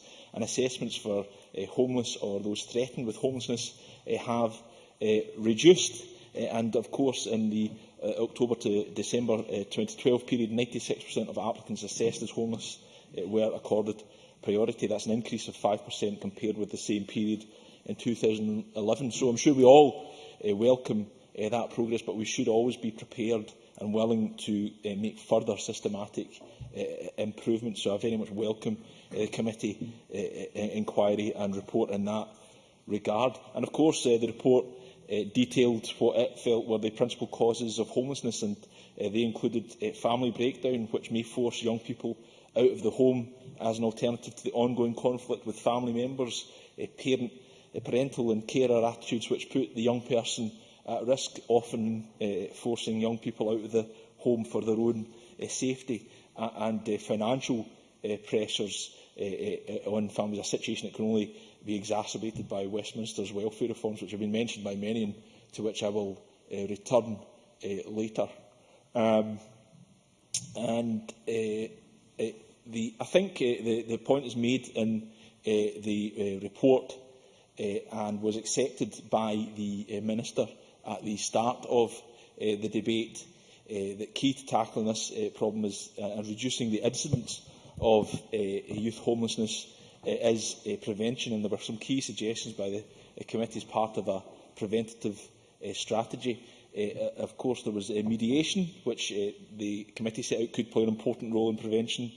Respite and education were amongst the suggestions made in the preventative strategy. And I thought it was interesting in the committee's evidence, Janine Barrett from North Ayrshire Council, which is of course the lead authority in the Ayrshire and South Housing Options Hub, has confirmed that in relation to projects already in place, staff tried systematically and vigorously to access parents by phone or by tracking them down in person on the day when the young person presented, and were successful in most cases, which shows mediation can work. And I think this was a point that was accepted by Keith Brown as the then Minister for Housing and Transport. And indeed, Margaret Burgess's response to the committee's report shows that the housing option approach has embraced mediation in many parts of Scotland. It's clearly an important issue for the Scottish Government. And of course, in relation to respite, I was interested to see that the Supported Accommodation Implementation Group issued its final report at the end of November, and it has included respite as an important issue as part of its recommendations. And I'm well aware of the ongoing work that's been taken forward through our education sector to try and ensure young people are equipped with the necessary skills to ensure that they are financially literate for future years, which stands them well in this regard and, of course, across life more generally. President Officer, like Lydia Fabiani, I'm on the Welfare Reform Committee, and I think it's clear through the evidence that our committee has gathered and is often referred to in this chamber and has been referred to by a number of members in this debate, that the welfare reforms that we are seeing being brought forward from Westminster really threaten to undermine the good work that's been taken forward in relation to tackling homelessness here in Scotland and exacerbate the problem of homelessness. If we look at the bedroom tax, for example, we are aware that there are some 105,000 people living in Scotland who are likely to be hit by that pernicious tax, and yet we know that there will only be about 20,000 socially rented properties that will become available for rent in the next year. And I'm already, and I'm sure other members are already, seeing constituents contacting me, having received letters saying they are in arrears as a consequence of bedroom tax. So we really are starting to see this problem emerge, as has been remarked upon for some time now. In relation, turning back to the report itself, I thought it was interesting to see at point 87 the concern that was expressed about the time lag that there is in paying community care grants. I think it was suggested that the time lag can be insurmountable, and the committee obviously saw some evidence as to how that can negatively impact on young people in terms of their prospects for maintaining a roof over their head. I was very delighted then to see that the Scottish Welfare Fund, which is obviously the successor to community care grants, given a longer lead-in time for applications and allowing for local authorities to for people to make an application to local authorities before they take up a tenancy, 8 weeks before they take up a tenancy, rather than 6 weeks under the DWP's current social fund rules. I hope that these reforms can make the situation better. Presiding Officer, James Donnan mentioned the danger is posed by under-25s losing their housing benefit. That's a position that I very much agree with, the position that was espoused by Mr Dornan. But there is also a concern being expressed by Crisis in relation to the changes to the shared accommodation rate for those aged up to 35 years old, affecting some 7,500 claimants in Scotland. As a result of these changes, the vast majority of single people under 35-year-olds in receipt of housing benefit can only afford a room in shared accommodation in the private rented sector. And in many areas of the country, this type of shared accommodation simply doesn't exist, or there is not enough available. Close, please. So again, we're seeing Westminster welfare reforms working against the tackling of homelessness, and I think that does demonstrate the dangers posed here to the work done in tackling homelessness here in Scotland. Great. If you close now, please, Mr. And I very much commend the report and look forward to hearing what the Minister has to say.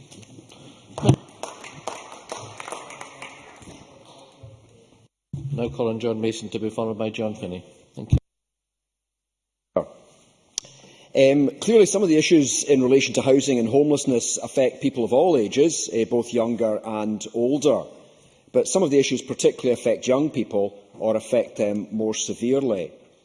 We've mentioned the lack of suitable housing already in this debate, and I think Alec Johnson, for one, did mention that. I think he forgot to say that the right to buy was a major mistake, and that in many ways reduced the amount of housing that was available. He also, I think, omitted to say that there was a shortage of money for new housing because of the cuts from Westminster. And while I've got a lot of time for Malcolm Chisholm, normally in what he says, he talked about the housing grant being too low, but failed to say whether he would like a higher housing grant, which would mean fewer houses being built, or whether he would take money out of the health service, for example, and put it into housing. But that clearly is one problem, that we have a lack of suitable housing, and this is clearly being made worse by Westminster's bedroom tax and other welfare cuts. The fact that right to buy has been curtailed is one welcome step in improving the social housing supply. However, a major concern is the private letting market, I believe. It seems some landlords have seen the private letting market as a quick way of making a profit, but take little responsibility for their buildings or their tenants. Of course, there are some good private landlords and letting agents, and I know a number myself, including in my own constituency. But the cases that are highlighted to me by constituents tend to be where things are going wrong, this often being the fault of the private landlord, sometimes the letting agent, and of course sometimes the tenants themselves. When we are talking about the state of buildings, we also have to make reference to factors, and some owners' unwillingness or inability to properly fund repairs and maintenance of their buildings. I know there has been some legislation to improve factors' behaviour, but we do also have perfectly good factors who want to maintain common property but struggle to get the owners, including private landlords, to pay their proper share. Compulsory factoring and compulsory sinking funds have been suggested, and I have to say I have some sympathy for that approach. But we do have the problem that some owners just do not have the money for the kind of repairs that are required. It also strikes me that some tenants are more able and willing to complain than others are. Housing association tenants are often well aware of their rights, and there are clear procedures for taking up issues, including regular contact with housing officers. However, those in the private rented sector are often more vulnerable to start with, and if they are younger, they can be doubly disadvantaged. I was not in the committee when this study was carried out, although I am now, but it strikes me, looking at the report, there are certain key themes running through the report. One being that we need to have a joined-up approach, and secondly, that prevention is key, as it is in many other areas which we debate here. The sections on mediation and respite highlight this. The role of schools is also highlighted, both as a first point of contact in a crisis, but also in covering areas like financial education. I know more is being done in this, for example, by credit unions these days. But I do accept, too, that there is a danger we expect the schools to do just too much, and every problem we seem to have, we point towards the schools. And while I note the point made that sometimes provision in the schools is patchy, for example, on page 9, paragraph 33, where it was said that to go into schools, but that getting there was, quote, pretty much dictated, unquote, by whether head teachers viewed it as a priority. And I think we do have to have some sympathy for schools and head teachers who have a range of priorities depending on their individual areas. In the Finance Committee, we were studying employability and again especially concentrating on young people. And while we were down in Hawick, we heard about one housing association whose name escapes me at the moment, and they were taking some of the most challenging school pupils on work placement. And that had the double advantage, one of helping them to be more ready for employment, but also helping them to be more ready to be tenants. And it seemed to me that this kind of more holistic approach, where things are more joined up, is an extremely good example. More locally, I have had a case recently where a 16-year-old girl was in secondary 5 and doing well at school. However, she stayed with her grandmother, and the grandmother unfortunately died, and there were no other relatives able or willing to help this girl. So she was left with a house which was too big for her and very little income. Now, from what I can see, the school has bent over backwards to help her, and the Housing Association has also tried to find a smaller accommodation for her, which would be more suitable. And I think the school has even helped her financially. But surely that should not be the school's responsibility in a situation like that. Anyway, I do hope that particular situation will work out well, but it does show we need a joined-up approach to these matters. And so often it seems to depend on an individual teacher or an individual social worker going that extra mile beyond their job responsibility. On prevention, there is so much that can be said, and some already has been. Given that we see tensions building up often within a home that can lead to a young person leaving and becoming homeless, anything we can do to reduce these tensions has to be welcomed, and respite has been mentioned in the report and again today.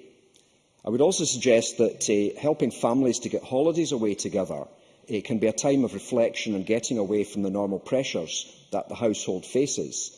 And I did lead a debate recently on social tourism, and I think there's a place for it in taking some of the pressure out of families in this way. It's also good that isolation is highlighted as an issue in the report. And again, I know this does not just apply to young people. I think we saw it when residents at some of the big mental health facilities like Gartloch in Glasgow were suddenly moved into individual flats and felt very, very isolated. It was not the ideal situation for many of these folk. And similarly, I believe that putting a young person in a flat on their own may not be the ideal situation. I hate to think that anything good could come out of welfare reforms that are going on at the moment, but for some young people, maybe sharing a flat and sharing the costs could be an advantage. In conclusion, then, it seems to me that if we learn one thing from this study, it should be that homelessness among young people is not just a housing issue, it's not just a social work issue, but it's a challenge for a wide range of people, including ourselves here, and we all need to take on that responsibility. Thank you. Many thanks.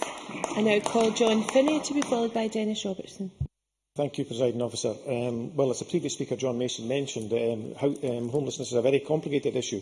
I should declare reference to my register of interest as a Director of the Highland Homeless Trust. I beg your pardon. It's a complicated issue that will need a wide range of agencies to come together to support. We've heard a very positive response from the Minister. We've read in the report the local authorities working collaboratively. We know of the good work in the voluntary sector. And I have to say the report reflects the good work that takes place on a consensual, factual basis across the Equal Opportunities Committee and continues to. And it's for that reason that I was very disappointed at the contribution from Alec Johnson. If the Conservative and Unionist parties' view of homelessness is that it's a lifestyle choice, well, that just shows how out of touch they really are. I was very keen when the committee took up this particular function that we don't lose the rural dimension, as I'm frequently going on about.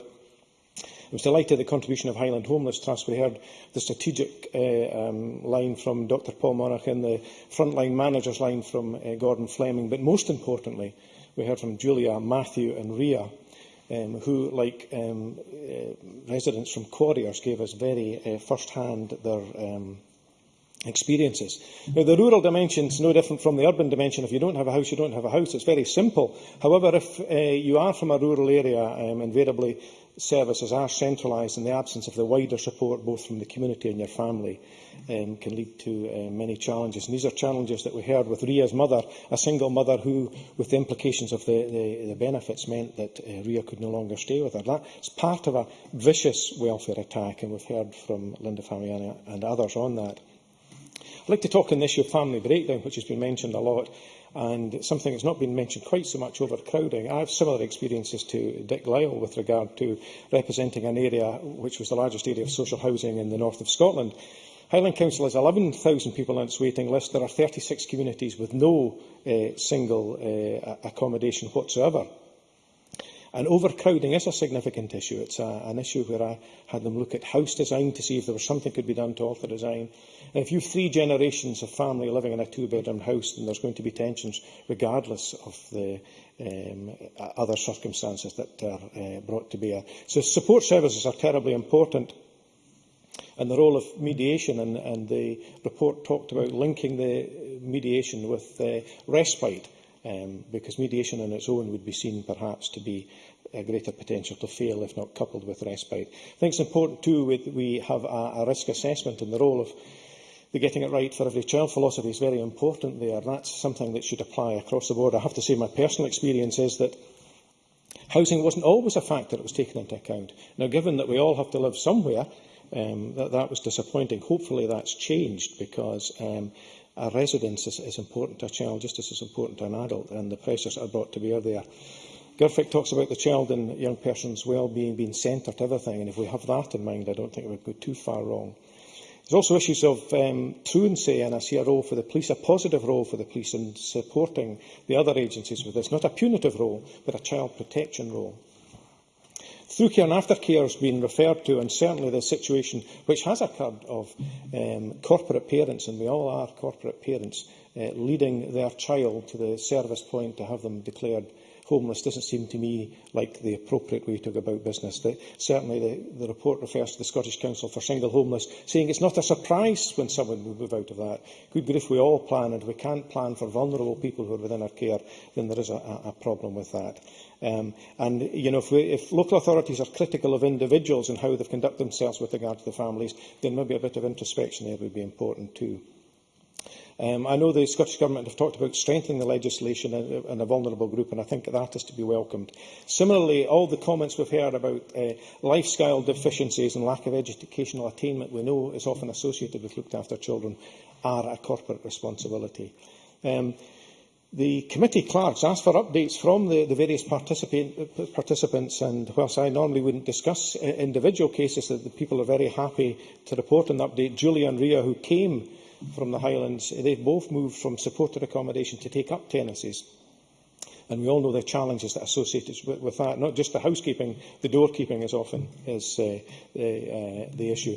They both continue to receive support, and that's very important, and both doing relatively well. Well, that's no bad in this day and age if you're doing relatively well, I would say.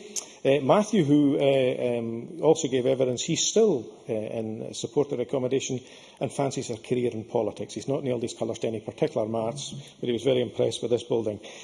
I have to say that the Highland Homeless Trust welcomed the Scottish Government's amendment there, which places the new duties to assess households and meet these prescribed needs, and I think that is to be welcomed. There are challenges, of course, with the community care grant, and again, as many people have said, the collaborative work with the third sector is very important. I commend the work of New Start Highland there, where basic furnishing starting packs are available, so that rather than move into unfurnished, young people are moving into semi-furnished. And there's an important role sometimes with people to assist in even the decoration in a positive way with that. I think the additional monies to the Scottish Welfare Fund are to be welcomed. I think it's apparent with this that it crosses portfolios, and whilst it's probably very appropriate, as the Housing Minister were here, I know from the correspondence we've received in relation to this and other matters that there is a recognition that this crosses portfolios, and it would be very wrong just to leave it with one. Education is a very key role in it, and there was references made to some of the programmes, and one of them was called On the Money, and the other was called Skint, one for young folk and one for older folk. Well, I think it's clearly Skint's the more appropriate one at this time. Prevention. Building houses will prevent. It's a long term and it's part of it, but I would like to see a massive house building programme. When we have communities across the length and breadth of this country where there aren't single accommodation and the problems we know are associated with that, then I think that would be a welcome boost to economies. Housing options overcrowded. Like I say, most people in the area where I represented previously, it was two-bedroomed houses. There was overcrowding there, so clearly more houses and a range of houses would play an important role in retaining family together. I look forward to support from across the chamber there to address the issue, and indeed from Mr Johnson as well, about the removal of housing benefit for someone involved in education. It is crucial that we have active progress for people moving on. I commend the response to the report, and thank you. Many thanks. And I now call Dennis Robertson. Thank you, Presiding Officer.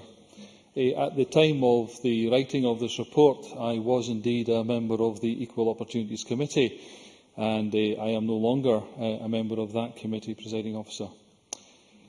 What struck me at the time of taking evidence, Presiding Officer, was the openness and honesty of the witnesses.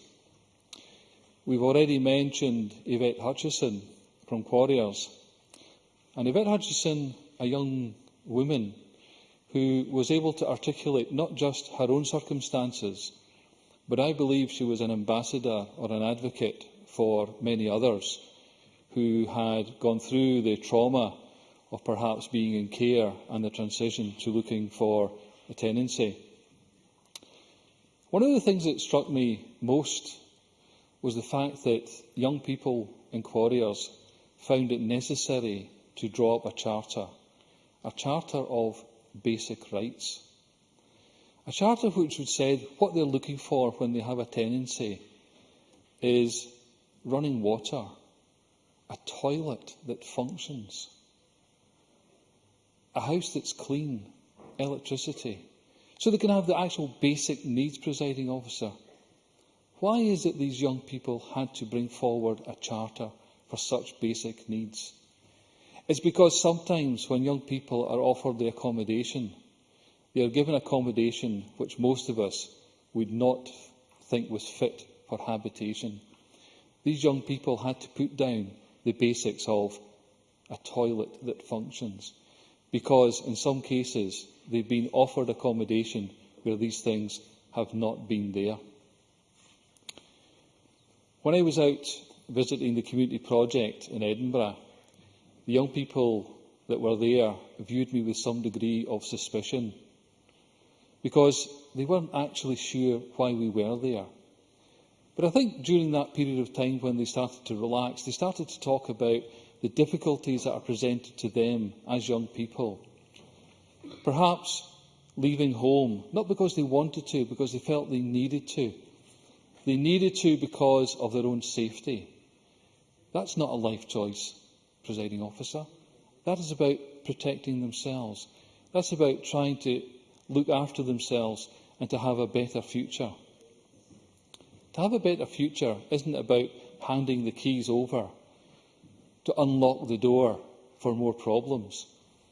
This is why I believe that we need to ensure that the legislation from the Children and Young Persons Bill ensures that our young children, our young people, are given that right to protection and assistance, to ensure that if they take up a tenancy, they have a key person, a key worker, to ensure that that transition, perhaps maybe from care or from the family home, is the right support and assistance to enable a tenancy which is going to bring them a new and brighter future.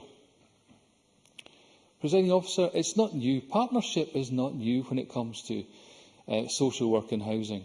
I remember, maybe not as far back as Stuart Stevenson does, but perhaps I remember in 1980, in my first social work placement in Govan, being very impressed at the housing officer and social work working together, looking at the problems that were within their community and trying to find solutions.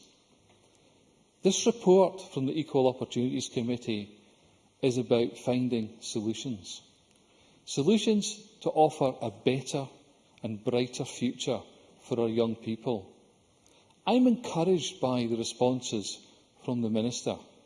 I'm encouraged by the fact that we do believe that we can do better. I'm encouraged that we recognise there is more to be done. The Equal Opportunities Committee, I think, brought forward a report with many recommendations. Recommendations because we listened. We listened to the aspirations and needs of the young people that came before that committee. Not just the organisations, but the young people themselves, with real stories, real hardships. Young people who deserve a better future, Presiding Officer. And it is up to this Parliament and members across the chamber to ensure that these young people do have a future. Thank you. Thank you very much. We now turn to the closing speeches, and I call on Alex Johnson with up to 7 minutes. Thank you very much, Deputy Presiding Officer. I'm one of these people who's not averse to occasionally behaving like an opposition. And as a consequence, I am happy to say what needs to be said when these debates come along. However, I think my opening speech was essentially a position of support for the views that were expressed by the committee. I am concerned that some may have taken them in a slightly different way, and if at any stage during this debate I may have given the impression that I believe that homelessness is a lifestyle choice, then I would like to withdraw that remark unequivocally. However, if this, on later inspection, turns out to have been an attempt to put words in my mouth, I will take the opportunity to extract my revenge at pleasure. Nonetheless, it has been a very constructive debate, and one which I think has brought out a number of key elements which I think are important for us to take forward in future. It would be amiss of me not to make remark on the fact that Stuart Stevenson, in his retirement from ministerial office, is becoming a valuable resource to this Parliament, and one which should be commended, if for nothing else, for his ability to remember things that happened a very, very long time ago. Nevertheless, there are a number of key issues which I think need to be addressed. First of all, we've had the usual rail against right to buy. I will pass briefly over that by saying that mixed tenure communities created by right to buy are something which we should value and we should learn from. The fact that we have these communities is something which is a strength to our housing sector, and quite often these strong, stable communities are something that lead us to examples of how things could be better done in future. Perhaps finding a way to form these strong, stable communities in a post-right-to-buy environment should be a priority for the current government. There's also been the suggestion that somehow the shortage of building that's going on in Scotland today is entirely the fault of the Westminster Government and its budget cuts. But I've analysed a number of budgets over the years, and what I see is social housing being prioritised for disproportionate levels of cuts. And as a consequence, we have seen the housing association sector driven almost to the wall, and we've seen local authorities building for the first time in a generation in some cases, but building on the basis of those who are able to borrow building and those who can't are not. So, as a consequence, we are not getting a consistency in the level of building across Scotland. It's also important for us to remember the support that's been given during the course of this debate to the issue of how we educate young people for life. There are too many of those who find themselves in a very difficult position who simply lack the skills for life. And the opportunity to bring forward teaching at that level in schools is something which has been discussed by many speakers. However, I share the concerns that have been expressed that this depends largely on the level of priority given to it by head teachers, and consequently it is not entirely the case that it is delivered where it's most required. Yes. Dennis Robertson. I thank the member for taking an intervention. Would the member accept that Curriculum for Excellence is about individualising what is needed for that child at the school? And if the pathway has suggested that that child is in need of those skills, then the schools should be meeting that need? Alex Johnson. As the member says, that should be the case. However, it's been pointed out by other members in this debate that the level of priority that is given differs from school to school and from headmaster to headmaster. As a result, we don't have the consistency that we would like to see. One of the things that was pointed out by Malcolm Chisholm, and I believe, and I will research this more effectively, is that there is, south of the border, a youth homelessness service. And it's my intention to look at that and perhaps bring this back with a suggestion that we should look at it more closely in Scotland if there is a benefit to be achieved from that. The final thing I need to address, and which I will use a considerable amount of time to do, is the issue of welfare reform. Now, welfare reform will inevitably be brought back to this chamber time and time again because it is an issue of significant argument within the political structures in Scotland. However, the whole issue of welfare dependency is something which I believe we are failing to tackle simply because those who oppose it are digging their heels in. Welfare dependency is for many people a life sentence, and in our housing policies we have in effect made that life sentence one that must be served or should be served in solitary confinement. I believe that is an unacceptable consequence of where we are. The under-occupancy charge, I need to get this idea over. The under-occupancy charge has a number of possible consequences, but one of the potential consequences, as was pointed out by John Mason, is that we could encourage people who need mutual support to live together. But as has also been pointed out by other speakers in this debate, the opportunity to achieve a shared tenancy in the current environment is not possible. It would require a change in the law. And I think it's time the Government looked positively at how the law might be changed in order to facilitate shared tenancies so that we can, in part at least, overcome this problem. I'm afraid I'm coming to the end of my remarks. The final thing I have to say about welfare reform is a challenge that I've thrown up to this Government and other ministers on a number of occasions. There is an acceptance of the need of welfare reform, and speakers in this Parliament in many debates, time and time again, raise expectations of how welfare may be delivered in some hypothetical future Scotland. I'm delighted to engage in that argument, but for it to be a serious argument, it must be equipped by the Government with figures, with numbers that tell us what they intend to spend in their future Scotland, and how they intend to raise that money in a fiscal environment where all resources will have to be accounted for within Scotland's borders. I believe that the argument against welfare reform conducted by the Scottish National Party government is one that is dishonest, and until we have these numbers, there will be no honesty in that discussion. Thank you. Now call Siobhan McMahon, up to 7 minutes. Thank you, Deputy Presiding Officer. I am pleased to be given the opportunity to close this important debate for Scottish Labour. As a member of the Equal Opportunities Committee, I was involved in the various evidence sessions that were held to better inform us of the growing problems on youth homelessness. Today's debate has again highlighted the growing concerns many of us across the Chamber have about this issue, be it the mental health issues that were discussed by Stuart Stevenson earlier, or the voluntary sector playing their vital part when Margaret McDougall, Anne McTaggart and John Finney mentioned them, or indeed welfare reform issues, where almost everyone in the Chamber spoke about. Of course, Alec Johnson has just done so, but he's the only one in the Chamber at the moment singing from that particular hymn sheet. What has been clear throughout the debate is the need for action.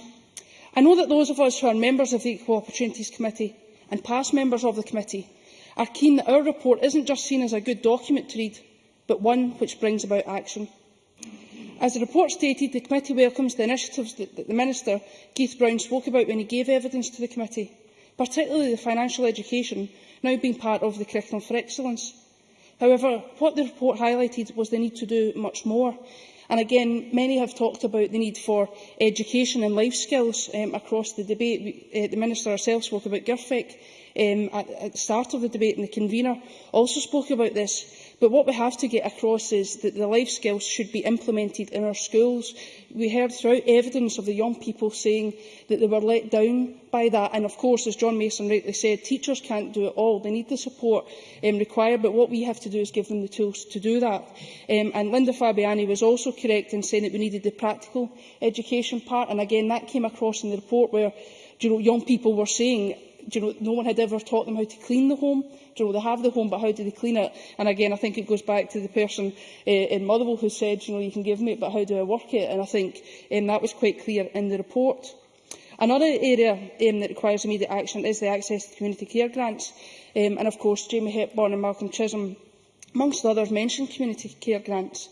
And in evidence to the committee, Yvette Hutchinson, who has been spoken about already, explained that community care grants are supposed to be processed, including payment, within 7 weeks on average. However, in reality, it takes more like 13 weeks. When a person is offered a house, they can go and see it a week later and get their keys and move in a week after that. But there'll still be another 3.5 months before they get a community care grant to buy basic things such as curtains, carpets and white goods. The committee also heard that community care grants can be insufficient to cover basic needs, with people receiving £100 used to furnish their entire property. Yes. Dennis Robertson.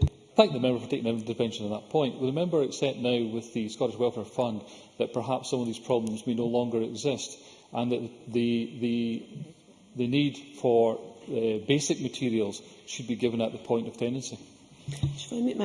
I welcome that we have the powers to do something. I don't see that it's only been a short time, so we can't evaluate it, but I will get on to one of the concerns of it much later in my speech.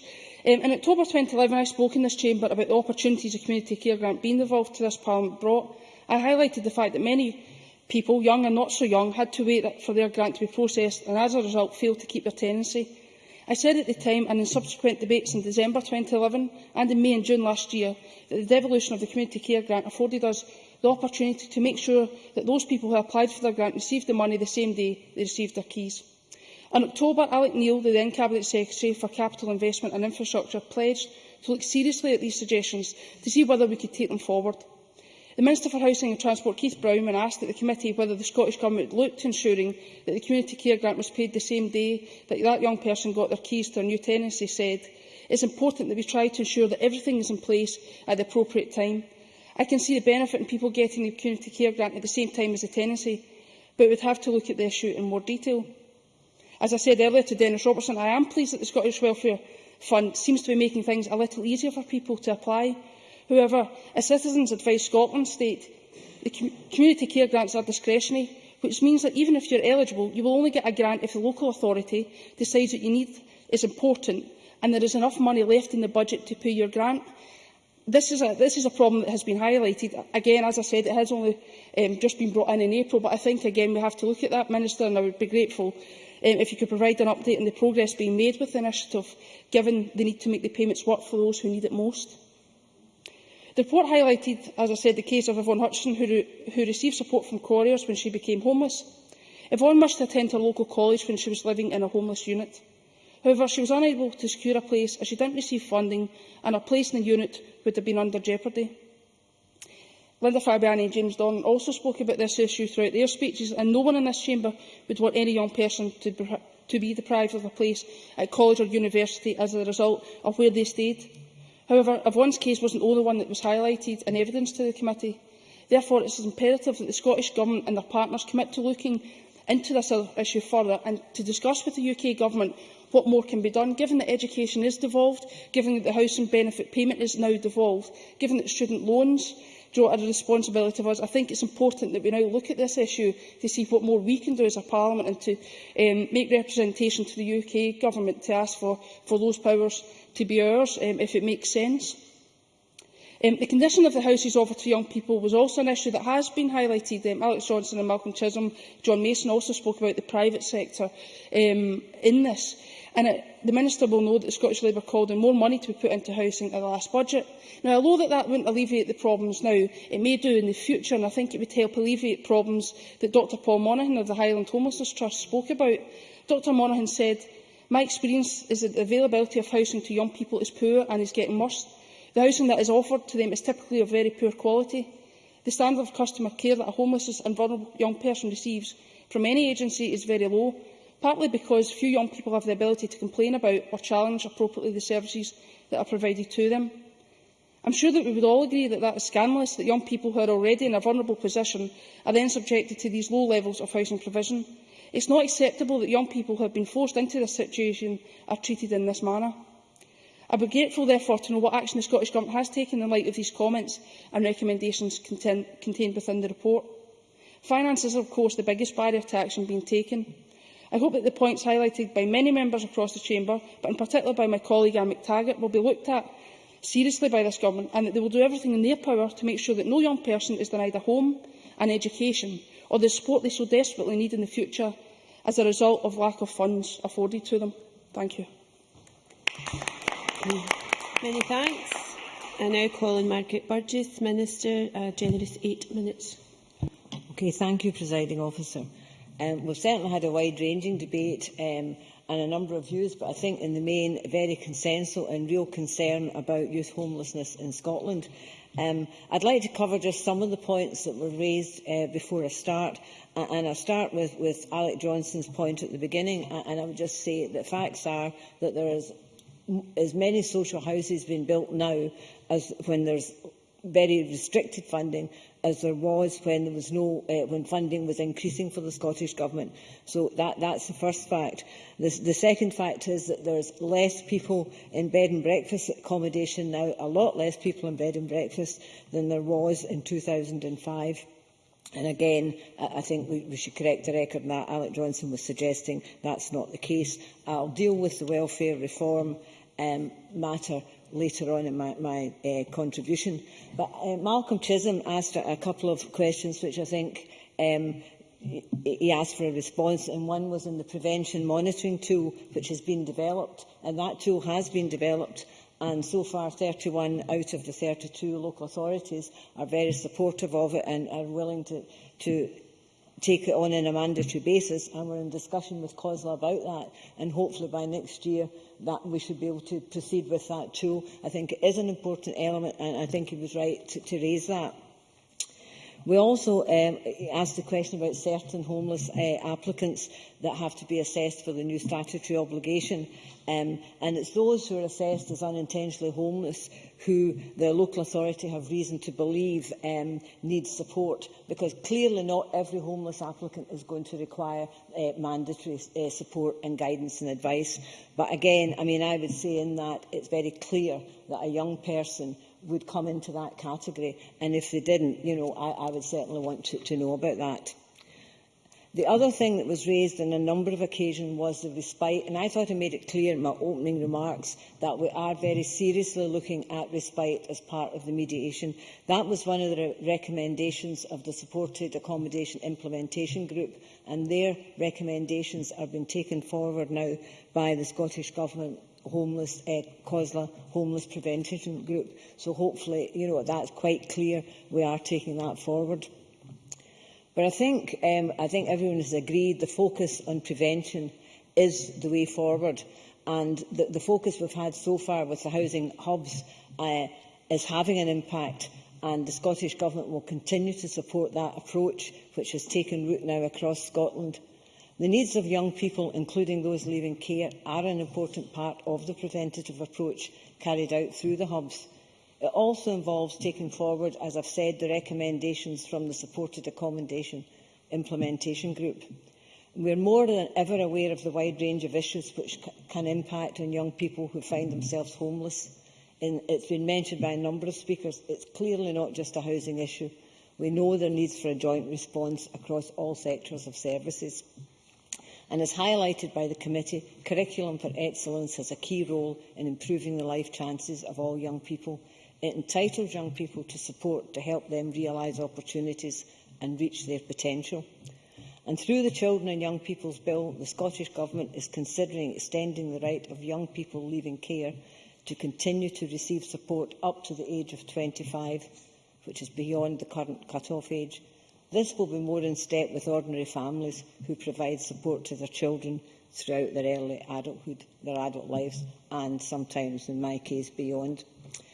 We've provided, as has been mentioned, that the Scottish Welfare Fund an additional £9.2 million for the Scottish Welfare Fund, and I know Siobhan McMahon, the points that she's raised and has raised them before. But the Scottish Welfare Fund, because it's localised, it is a national scheme, but localised, they have much more flexibility in that scheme, and the local authorities have the power to award a grant on principle. So even when the house is not allocated, they know an allocation is coming forward, and this has happened so far, but it has happened in one case, they can allocate in principle to ensure that when the person moves in, they have the resources and the necessities to get on with that. So that is happening just now. Yes, I'll take it. Siobhan McMahon. It's just, obviously, we don't want a postcode lottery coming in one local authority doing it in another. So, again, when it has time to bed in, would you look at looking across Scotland to make sure it's a statutory aim and not just for each local authority to do? Minister? Well, at the moment, it's a national scheme. And we have produced the guidance to that matter, and the scheme will be monitored, because what we want to see, it has to have the flexibility to meet local needs, but certainly we don't want a postcode lottery, as you say, and the scheme will be monitored. Every aspect of the scheme will be monitored, and we have said that before. I think I'll touch a bit on welfare reform, because a number of speakers have mentioned welfare reform, and clearly it will have an impact on some of the young people. And I think it's wrong to suggest that because of welfare reform we have to look at shared accommodation. Many organisations out there are looking at shared accommodation, and they're looking at shared accommodation because it's the right thing for that particular young person and another person, not because of welfare reform. Dennis Robertson. I thank the Minister for taking an intervention on that point. The Minister accepts that in some tenancy agreements, people are precluded from actually taking on shared accommodation? Minister? Yes, I am aware of that, and we are looking at that at the moment. But what I'm saying is that in many cases there's loads of organisations out there, and people have mentioned the third sector, and when I'm talking about all of these things and the projects that I've visited and the ones that have been mentioned, they're doing pioneering work, third sector and voluntary organisations doing pioneering work dealing with youth homelessness. And they are looking at the shared accommodation, and we're looking at the information that they're providing us. And for some young people, sharing accommodation is right. It stops the isolation. It's a good solution for those people. But that's not because they have to do it because of welfare reform. And I don't think it's good to say that welfare reform gives us that opportunity. That opportunity is there where it's right for the person, because in all of this, it's the individual that we're looking at and what's right for them. And again, getting it right for every child. we want to continue with that to improve the outcomes for children and young people in Scotland, and it helps deliver our social frameworks equally well, the early years framework and achieving our potential. And I think it was John Finney that mentioned this cuts across portfolios. It's not simply a housing matter. We've prioritised work that supports partners to take forward the whole system approach to young people under 18 who offend. It works across all agencies, bringing together key policy frameworks into one holistic approach for young people who offend. Experiencing homelessness can be damaging for anyone, but in particular for a young person. And I said earlier, I visited a number of projects across Scotland in recent months, and I've met many young people looking to rebuild their lives after homelessness. And there's some very, very positive stories out there. People who have come from absolute desperation stages, mental health problems, addiction problems, couldn't sustain a tenancy, now being supported into a tenancy, continuing to be supported in that tenancy, employability skills, doing voluntary work, preparing themselves for working. There's great work going on out there, and I would commend all of it. £1.9 million of Scottish Government funding goes to projects through the Housing Voluntary Grant Scheme to address housing support issues, including homelessness. And that's the kind of projects that I've just been talking about. But if homelessness does happen, it's critical to ensure that our young people have early opportunities to access advice, information, housing and support to help them rebuild their lives and futures, because that's the important bit. It's about rebuilding their lives. This Government's commitment to tackling and preventing homelessness remains as strong as ever. In these challenging times, we all must intensify our efforts for young homeless people and continue to be creative and innovative in our approaches. Scotland is a progressive nation and can be rightly proud not just of the changes which we have already made in addressing homelessness, but of the direction in which we are travelling.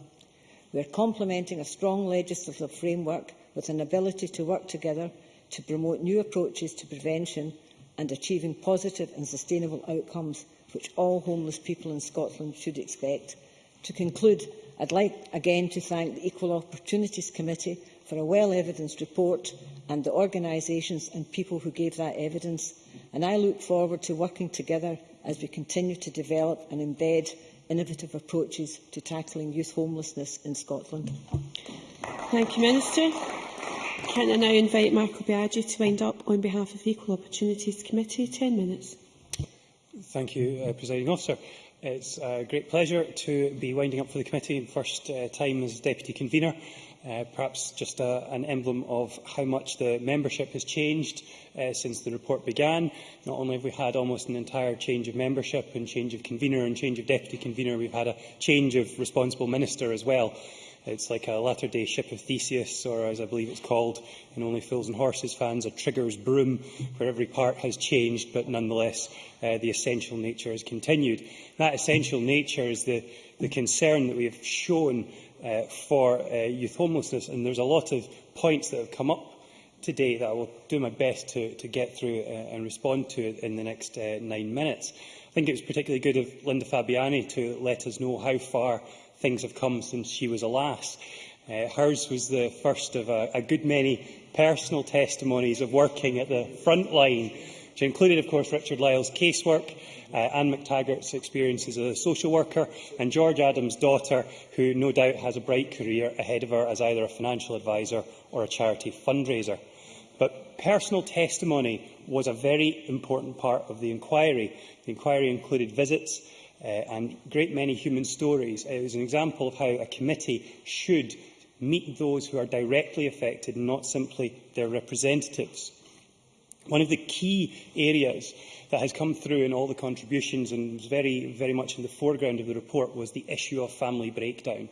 In the question of how people become homeless as young people, that is the be-all and end-all. Anne McTaggart indeed makes the excellent point that changes brought on by the recession and employment feed directly into those.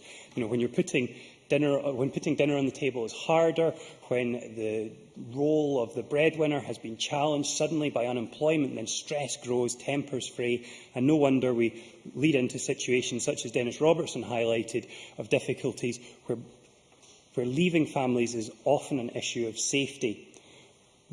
Any committee report is always an iceberg with about 9/10 of it in the written evidence underneath, but Women's Aid submitted that it was noticing violence as a growing feature of family breakdown leading to homelessness, and similarly Shelter always pointed to the concern. After all, it's very easy to look at family breakdown and to consider or to slip into the danger of blaming the young person of not being able to get on when you have very real problems that have been highlighted by substance misuse, of mental health and of outright domestic abuse. At that point, it becomes the rational course of action almost for the young person to leave, and they should be assisted, just as any other person in an emergency situation deserves a right to be supported by the statutory services. But that isn't to say that we can't prevent, and indeed that is a major part of the report. Jamie Hepburn mentioned the North Ayrshire example, where staff tried systematically and vigorously to access parents on the day of presentation, made a really big difference with success rates of 65 to 80%. The more of that we have, the better. But also Edinburgh Cyrenians, which is mentioned by Malcolm Chisholm, which I have some familiarity with as well, they spoke very highly of the value of mediation, and the way you can try and get over that point where angry words are thrown, bags are hurriedly packed and doors are slammed, potentially never to be opened again. I would very much commend their written submission to the committee to any member who is interested in that area. Similarly, the sofa surfing that was pointed out by Elaine Murray, perhaps that's an informal term to use, is certainly a term that would be used about sleeping on people's sofas in a different context, but that hidden homelessness that exists is something that perhaps needs to be looked at more closely, because if people aren't presenting, then they're not being able to access all of these services. Education has been an area that has come up quite a lot. Quarriers gave us the interesting quote in the evidence that young people have come to Quarriers and said, "Is this really what it's like?" Stuart Stevenson said that homelessness is not a cushy number, and there is a suggestion, there has been a suggestion in the evidence that that perception that homelessness is a lot easier, is the direct route to a flat, needs to be challenged. Peer messaging is something that's come up quite a lot in the discussion. Malcolm Chisholm raised it, and it's come up as well in the evidence. We really do need to understand the ability that we have in education, but also the limits. It's easy to put a lot of burden on schools. Young people are in schools perhaps 30 hours a week, and in the rest of their life, they're often very turbulent rest of their life, the other 130. So we have to be realistic and recognise as well that schools, particularly in economically challenged areas, are generally open to the realities and doing a great deal of work.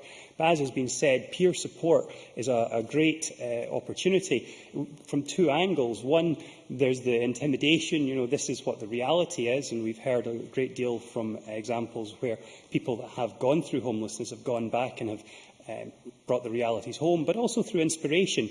Quarriers, who gave a lot of evidence, have run an exchange with pupils going from a school to Holland.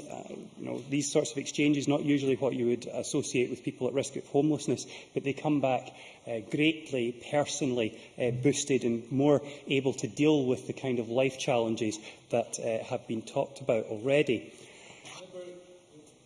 Yes. Dennis Robertson. I thank the member for taking intervention. Remember, accept that the schools are probably the place that quite often can identify the need for the support for that young person, probably due to maybe continual truancies. Mark Biaggi. Yes, indeed, and truancy is one of the key factors that shows up someone who is likely to be at risk of homelessness. The research from Suzanne Fitzpatrick at Heriot Watt highlighted all kinds of trigger evidence at 14 to 17 that were easily warning signs that would show up at school. It just highlights the importance of getting it right for every child, and remembering that while we can talk about early intervention, it's not something that should be restricted to the early years. Yes, if you can solve a problem in the early years, then that helps right through. But early intervention can mean at the early stages of a developing problem in the late teens, and that is where the importance of having a named person and agencies working together really comes into play. I was actually a little bit concerned in some of the evidence that GIRFEC wasn't something that was necessarily volunteered by a lot of the agencies' work that came to give evidence. And there's always a danger of siloing in how we look at this. On life skills, there has also been debate. George Adam makes the point about life skills, the keys are not enough. And there's been a variation of opinions in the evidence. For some, yes, the life skills are a real problem. Some are struggling even to get that far. Street work, who work in my constituency, have said homelessness work is not simply about teaching young people the practical skills to maintain a tenancy, though these are important too. It is primarily about understanding the impact that neglect, trauma and abuse has upon the emotional development and behaviour of young people. Something else that didn't come up greatly in the evidence, or indeed in the debate, was employability.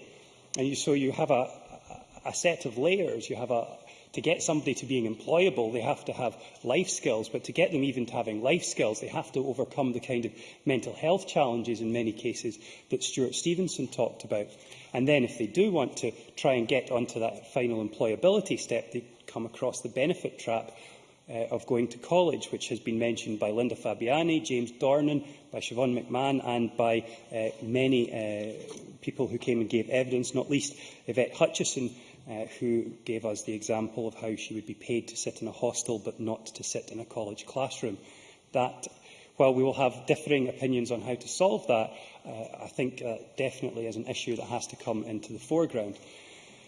Community care grant is an area where we've seen some progress. Lots of people have highlighted it. It's right to emphasise, and Siobhan McMahon was right to highlight the 7 weeks existing target. We now have a 3-week target, which everyone will back. And I think the Equal Opportunities Committee, I'm not stepping over my remit as Deputy Convener to say we will be interested to see if that is being observed. The Quarriers Charter was very well spoken of by Dennis Robertson, and as well John Mason made the point that since by 2015 all social housing will be regulated through the SHQS, we have a possibility of a two-tier opening up with private rented sector accommodation. I know there's a strategy coming later in the year, and I'm sure the Equal Opportunities Committee and other committees will be looking at it through this lens. There are other issues. I think welfare reform is an area that wasn't touched on anywhere near as much in the report as it has been in the debate. It was something that came up in the written evidence, and I know that we have already seen the Scottish Government step in to provide greater funding for advice for the take over the community care grant, cut the hole there, and the council tax benefit reform as well. There is a limit to how much that can happen, and I think Alex Johnson says that he would like to see a debate. I think I would speak for a majority of the committee with an impartial hat on if I said that I would quite like to see that as well, and perhaps it would be useful to the Equal Opportunities Committee and others if we had access in this Parliament to the DWP data set so that we could properly model all the implications. So let me end just where Margaret McDougall began, at the human cost of this, because we have to remember the human cost of youth homelessness, potentially blighted lives right through life, crime in areas, ill health. That is a future that the Scottish Government, that local government and that Parliament must strain every sinew to prevent. And I hope this report will provide some basis for that. Many thanks. And that concludes the Equal Opportunities Committee debate. And it is now time to move on to the next item of business, which is a debate on motion number S4M 06693 in the name of Dave Thompson on behalf of the Standards, Procedures and Public Appointments Committee on implementing Scottish Law Commission reports. Could I invite any members who wish to speak in this debate to press the request to speak buttons now, please? And I call on Dave Thompson to speak on behalf of the Standards, Procedures and Public Appointments Committee and to move the motion in around 4 minutes, please. Thank you, Presiding Officer. The Standards, Procedures and Public Appointments Committee is recommending a series of standing order changes which will establish a procedure for Parliament to consider bills which arise from Scottish Law Commission reports. In developing the new procedure, the committee drew heavily on a report of the Law Reform Working Group, and the committee is also grateful for the evidence we received from the conveners of the Justice Committee and of the Subordinate Legislation Committee. The Scottish Law Commission carries out a valuable role in recommending reforms to improve, simplify and update the law of Scotland. But the Scottish Government and the Scottish Parliament are responsible for deciding when and how to translate the Commission's reports into law. This can be challenging, given the many competing pressures on parliamentary time, but it is hoped that the new procedure will address some of these time pressures. The new procedure defines a new kind of bill, referred to as a Scottish Law Commission bill. These will be bills where the need for reform is widely agreed, but which do not raise major or contentious political or financial issues. Under the new procedure, these bills may be referred to the Subordinate Legislation Committee for scrutiny rather than to the relevant subject committee. Only a minority of Scottish Law Commission bills are likely to be suitable for scrutiny by the Subordinate Legislation Committee, and to give some flexibility, the proposed standing orders provide for the presiding officer to issue a determination specifying what the criteria should be. We anticipate that this determination will be based on the proposals in the Law Reform Working Group report. The committee considered how Scottish Law Commission bills should be referred to the Subordinate Legislation Committee and agreed that there should be a straightforward referral from the Bureau, in line with existing practice for bills, rather than a formal consultation with subject committees taking place beforehand. This will avoid adding an unnecessary extra hurdle in straightforward cases. It would also not prevent the Bureau from taking informal soundings from committees where it felt this was necessary to inform its decision. The committee also agreed that the Subordinate Legislation Committee should be renamed the Delegated Powers and Law Reform Committee, to more accurately reflect the range of the committee's new responsibilities. We are aware of concerns that this may lead to a de facto Second Justice Committee being set up. However, we on the committee would stress that the committee has absolutely no intention of moving towards a Second Justice Committee. We consider that the criteria will operate to limit the number and nature of bills that can be referred to the new Delegated Powers and Law Reform Committee, and we want to make clear that the changes will not extend the remit of this committee beyond this limited proposal. We also acknowledge that the new procedures will only partly solve the problem of finding parliamentary time to implement Scottish Law Commission reports. However, we hope that they will be a useful option open to the Parliament.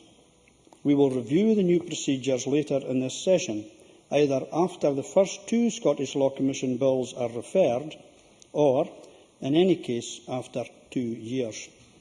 At that stage, we will consider whether the new procedures are working as intended and whether any further steps are needed. The motion in my name invites Parliament to note the committee's report and agree that the changes to standing orders are made with effect from the 5th of June 2013. I move the motion in my name. Many thanks. And I now call on Christine Graham to speak on behalf of the Justice Committee. 4 minutes, please. Thank you very much, Deputy Presiding Officer. Can I say to the convener and members of the committee, it was a delight to appear before them and not as the accused for a change. In any way, I am relatively content on behalf of the committee that we have moved in this direction. Historically, as you know, and I made this point and laboured it to the Standards Committee, that I certainly did not want to see a Justice 2 committee again. That was a battle fought by me as a Justice 1 convener in Session 2, lost by me and thankfully ditched in Session 3. So I am pleased to hear the undertaking we are not going in that direction, because the purpose then, laudable, was to assist in processing legislation. But in fact, all that happened was both of those committees, J1 and J2, ended up with even more legislation. So it failed in that regard. However, I do recognise that many deserving Law Commission-generated bills have been left on the proverbial dusty shelf for years, and that most of these, though not all, will be Justice Committee related. And you can see why I laboured the point, and I continue to labour it, because it's not going to happen on my watch. I'm looking you in the eye, Convener. Relatively content because option 2 was the option I put on behalf of the committee, and that option was that referral by the Bureau after introduction, but only after formal consultation with the relevant subject committee. Now, I realise there's been a bit of a compromise, I think that's what politics is supposed to be about, in that there will be informal discussions with the convener of the newly named committee, with the subject committee, to see if there are any issues arising, because, as we know, and I see in paragraph 14 of your report, the thing about the unexpected is always to expect it. Because in paragraph 14, you make it plain that if new issues arise in a bill that's gone to this new committee, then, and they are substantive, then there's a referral back to the Bureau. And you see how many of us have been here. I'm looking at your criteria, which I'll reprise again. You say, where there is a wide degree of consensus, I'm laughing, amongst key stakeholders and the need for reform and the approach recommended. Beam me up, Scotty. I'm thinking back to the offensive behaviour at football matches and communications bill, where apparently there was a huge degree of consensus. When it came to the committee, lo and behold, there wasn't. So be careful of that one. And the other one, C, one of the criteria, which does not have significant financial implications. How many of us have sat in a committee taking evidence at stage 1 to say, wait a wee minute, we're told that this is the financial implication of this, but we've unearthed others, unexpected financial implications. So I'm glad that you've got that caveat there. I also have to say I welcome the fact that after 2, I won't call them trial bills, but 2 bills that you put through, there will be a reappraisal and a review of how it's working. Because I have concerns, I keep these concerns here, that every time we're told something is dead simple and there's no problems, sure as little eggs, that isn't simple and there are problems. So I just put that marker down to my colleague Nigel Dawn, convener. We have a healthy working relationship and I hope it remains that way, and that the Justice Committee will make sure its territory isn't poached. Thank you. Thank you very much. And I now call on Nigel Dawn to speak on behalf of the Subordinate Legislation Committee, slightly more than 4 minutes. Thank you very much, Presiding Officer. Well, I'd like to welcome the report of the Standards, Procedures and Public Appointments Committee. As recognised by that committee, the Scottish Law Commission has an important role recommending reforms to update the law in Scotland. It is important that these reforms are not lost and that Parliament has the opportunity to translate them into law.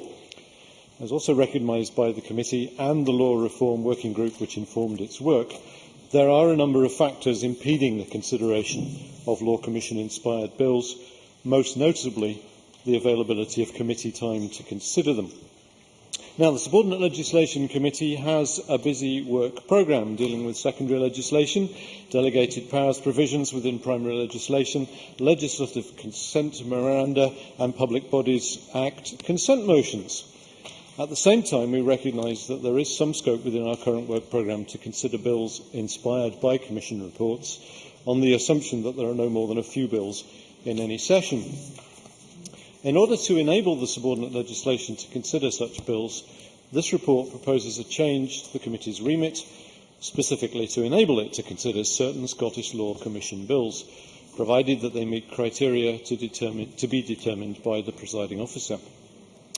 These criteria proposed for the referral of Law Commission bills, as suggested by the Law Reform Working Group, are the only bills on which there is already a wide degree of consensus. I take the point already made by colleagues, which do not relate directly to criminal law reform, and I think that's absolute, which do not have significant European Convention of Human Rights implications, which will be as far as we can see, and on which the Scottish Government is not planning any wider work, which is something which we can ask about, would be suitable for referral to the Subordinate Legislation Committee.